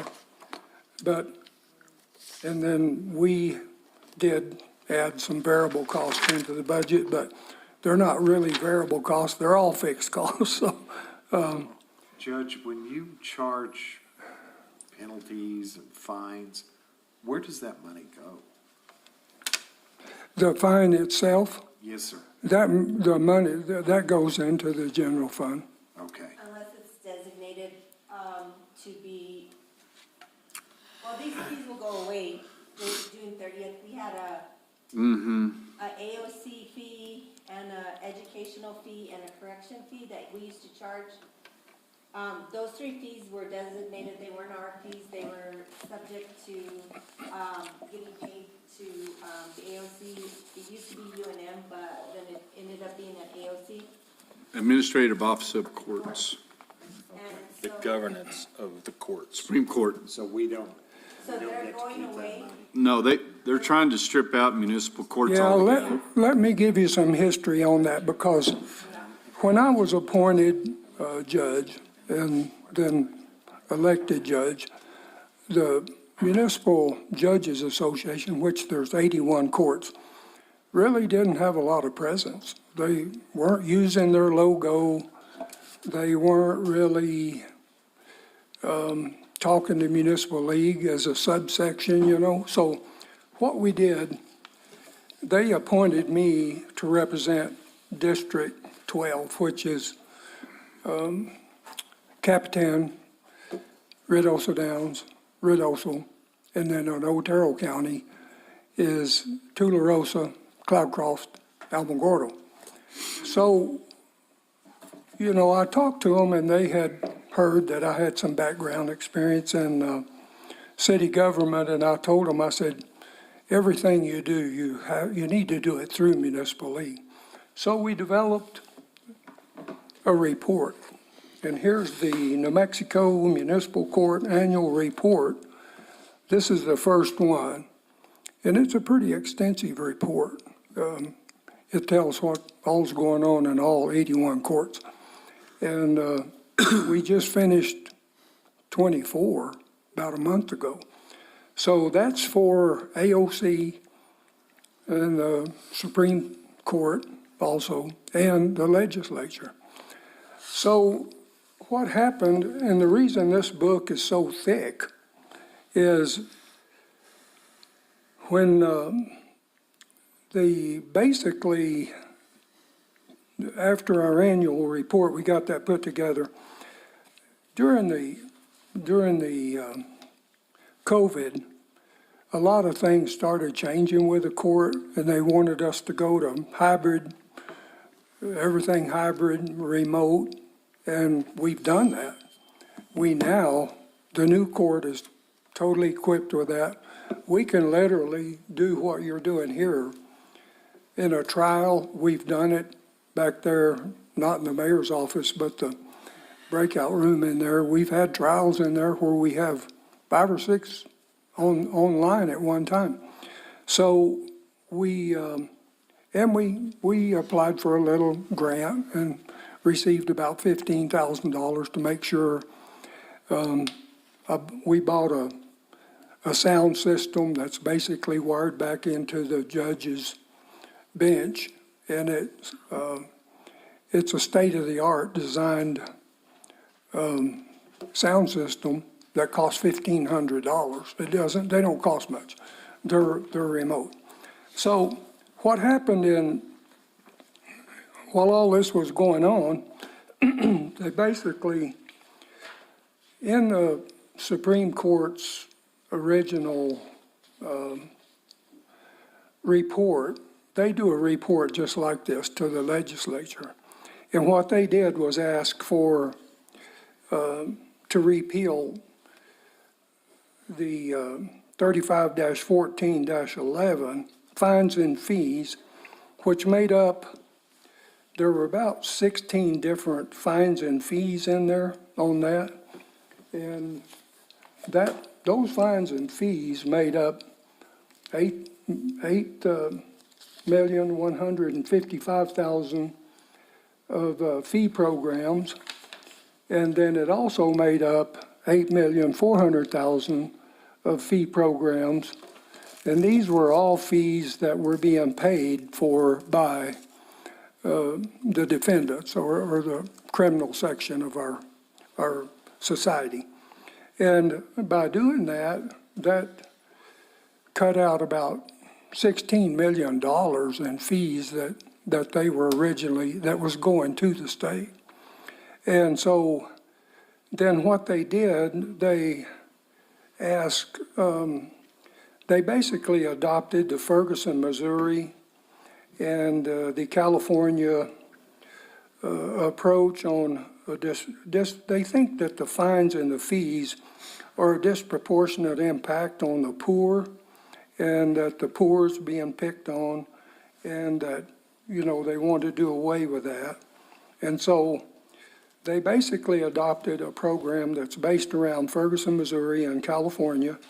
By eliminating these fees, the 16 million fees, they transferred that the criminals basically were paying and would be paying that same amount, and they went to the legislature and ask them to fund that appropriately through the general fund and the amount of out of the general fund, and that's a reoccurring expense. So they shifted the debt that our defendants would owe basically to the public of New Mexico to pay. And now it's a $16 million reoccurring amount of money. So the other thing that they did, basically by taking away the fees, to answer your little more direct, Councilor Corey, is they started out a year or two ago and purged the warrants, purged the cannabis. Instead of suspending the license, the MVD can't suspend a license for people that do not do the time served or the time owed if they owe money. And then for failure to appear and failure to pay, they've done away what Judy was talking about with a $29 fee. And so what's happened there now, we will basically be sending a summons and then even a warrant or whatever, but they've just taken the money out of that. Now that's under the traffic criminal cases. When you get over to the criminal complaints, like the forestry, animal control, building, businesses, fire, our environment, all of our other codes, the judge has the authority under the state statute. That's a criminal complaint, like all of our forestry cases that we handle, and we're handling a lot of those. Our business in the court just this year over last year looks like it's up, 30, maybe up to 40%. And that's pretty much happening all over the state. Now the judge, when you come before the judge, I have the authority to fine that person 90 days in jail up to $500. One thing we did learn too was during the, when we were running for office and the forums that the different people had for us, I think there was some confusion there that people thought that if there was a blighted building or blighted property or something was wrong business-wise or whatever, that you had to take that to the city council, and you don't have to do that. You can take it straight to municipal court because you see we have 90 days in jail, $500 fine. Now, we really pride ourselves in the fact of trying to be an educated court system.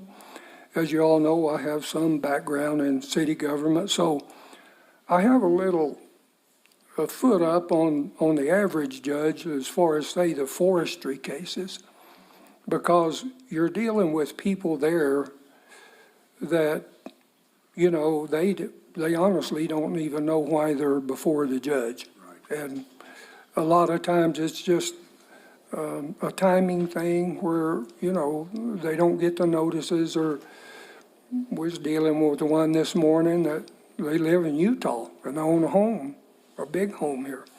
And they're getting ready to go into a warrant situation. But anyway, what happens there, you really, as a judge, you really do not want that to happen, because a warrant is, I think as Councilor Hooker could tell you, a warrant's not a really pleasant thing to have hanging over your head. It's, and it upsets people when that happens. But anyway, so that's where the $29 fee's gone. Now, when they label this House Bill 138, people didn't realize, I don't think, when they labeled it as doing away with fines and fees, when you do away with a fee or a fine, say a traffic fine of 10 miles an hour over is $24 plus $29. When you do away with the fee, and that person doesn't have to pay that, and you're doing 10 miles an hour over, now you're gonna pay $24 instead of the, whatever it is, 24 plus 29. So, and the same way, if you're 15 over, you'd be paying $42 instead of $71. So, and I think, a judge doesn't have an opinion, or we're not supposed to have an opinion. We can have an opinion, but we must keep them to ourselves. So anyway, that's what's going on there. So basically, one thing I do when my wife and I have been able to go out and travel a little bit, I'll look at other cities and other states, and I look at how they fund their courts, where their fees are, what their ordinances say. I mean, it's easy. I look at their budgets. I look at the town budget. I just got through looking at one in Idaho, and it was really creative, I'm telling you. They had a $50 fee, to answer your question, what happened to our fee. Out of their $50 fees, when you pay a citation, 5 of it goes to what they call the iStar, that pays for their equipment in their automobile and a police car to write that citation. Another $5 out of that 50 goes to replace that police car, and it's just all broken down there. You see in a lot of, I'll put it this way, in Arizona, Utah, Idaho, Colorado, Texas, in our surrounding area, and it even states that in this report that they had during the legislature, that we have a very unique way of charging fees and taking care of things. When you get into New York and you get into New Jersey and you get into these other states, California, Missouri, they don't do that. In Portland, Oregon. But if you look at, when you turn your TV on every day and you go to the higher level of crime, where is the crime? I mean, the crime's in these cities. So, my mom and dad always taught me that if you commit the crime, you pay the time. So that's the end of my story. If you don't have any questions particularly about the budget, I mean, we've literally, if you go back and look at 2021, we're keeping it pretty much on the level. We have been, we've been facing a little inflation here in the judge's salary, because my salary is based off of the magistrate court salary. And what happened in this report, they decoupled the magistrate judges out of the Supreme Court's budget in here, and which is all the courts all the way down. And they decoupled them out, so the legislature has had to fund them directly. And I think the magistrate court, when I went to work over there, when I was appointed, was like, I can't remember exactly what it was, but they got a 6% increase, and then I think they got a 15% increase. So there's been some pretty big increases for the judges.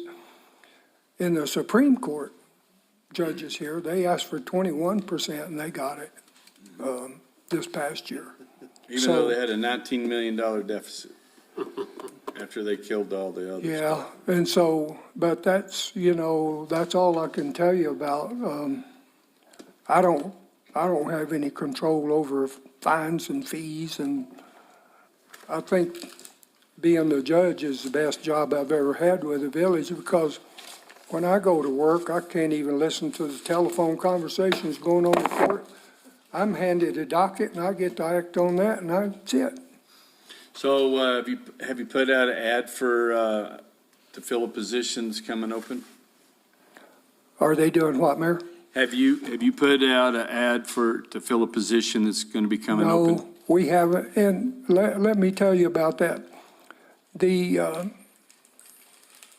AOC also asked for $2.1 million in training fees for this year, and they were allocated that money also for training. Now, we have a training coming up in May, but so I kicked off, I'm on the board of the Judges Association, so I kicked off to the president and asked him, says, we're going to get training for the courts and clerks and the administrators, because the judge doesn't run the court. Court administrator runs the court, and the court clerk works under the court administrator. And I'm telling you, we had two of the best over there. I mean, literally, their backgrounds, and I can't say enough about Annette, and Sandy, of course, is a paralegal, so she had good But I background. thought one was leaving. She is. Yeah. And we haven't yet, I don't know when we'll do, I guess we need to get with HR and see, she'll notify us when, will give us time to do that.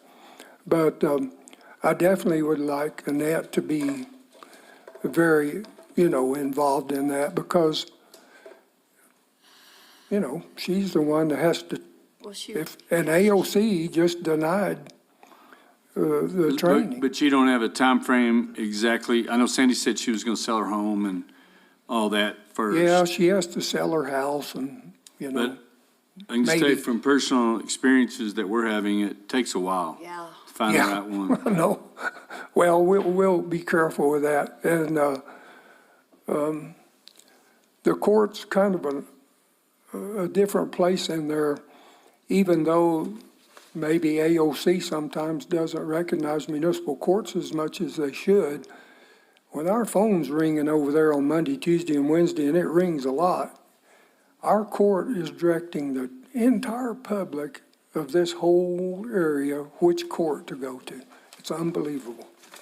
Okay. So anyway, if there aren't any questions, I don't want to take up a lot of time, but that's what's, and I've got one after Rifle.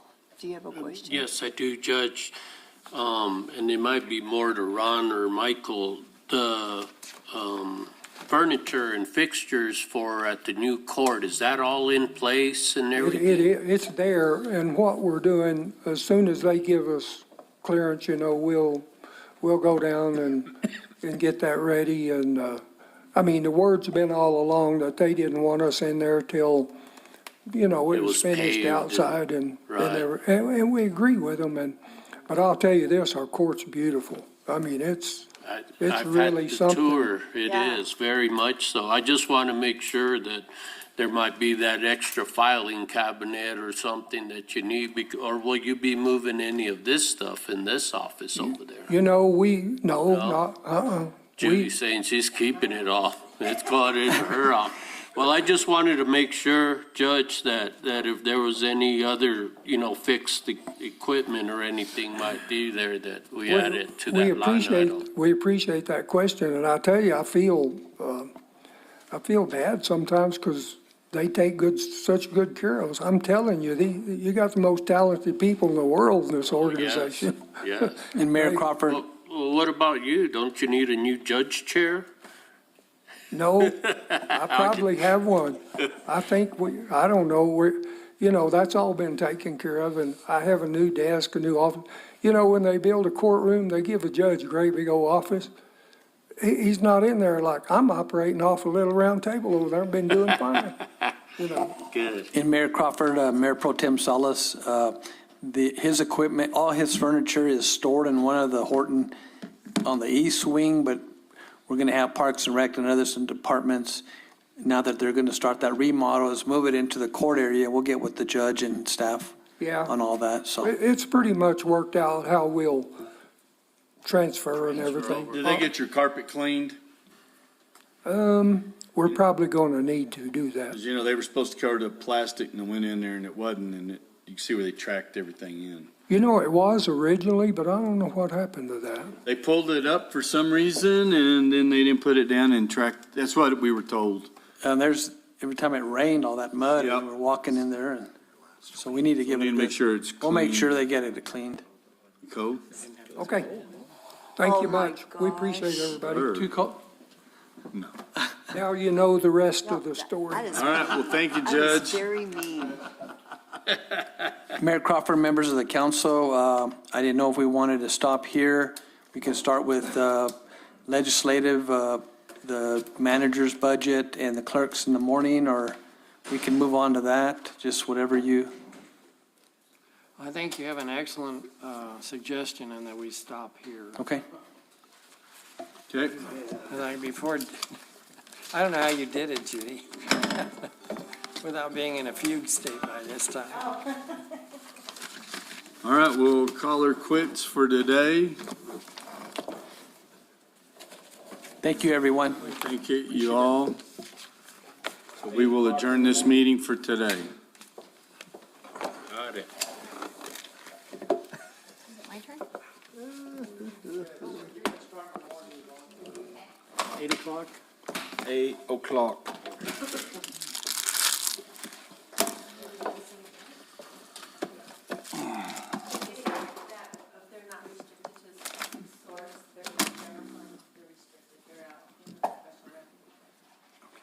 Thank you. Bless Frank's heart, I asked that question. I don't think his answer went on for 15 minutes. You gotta learn.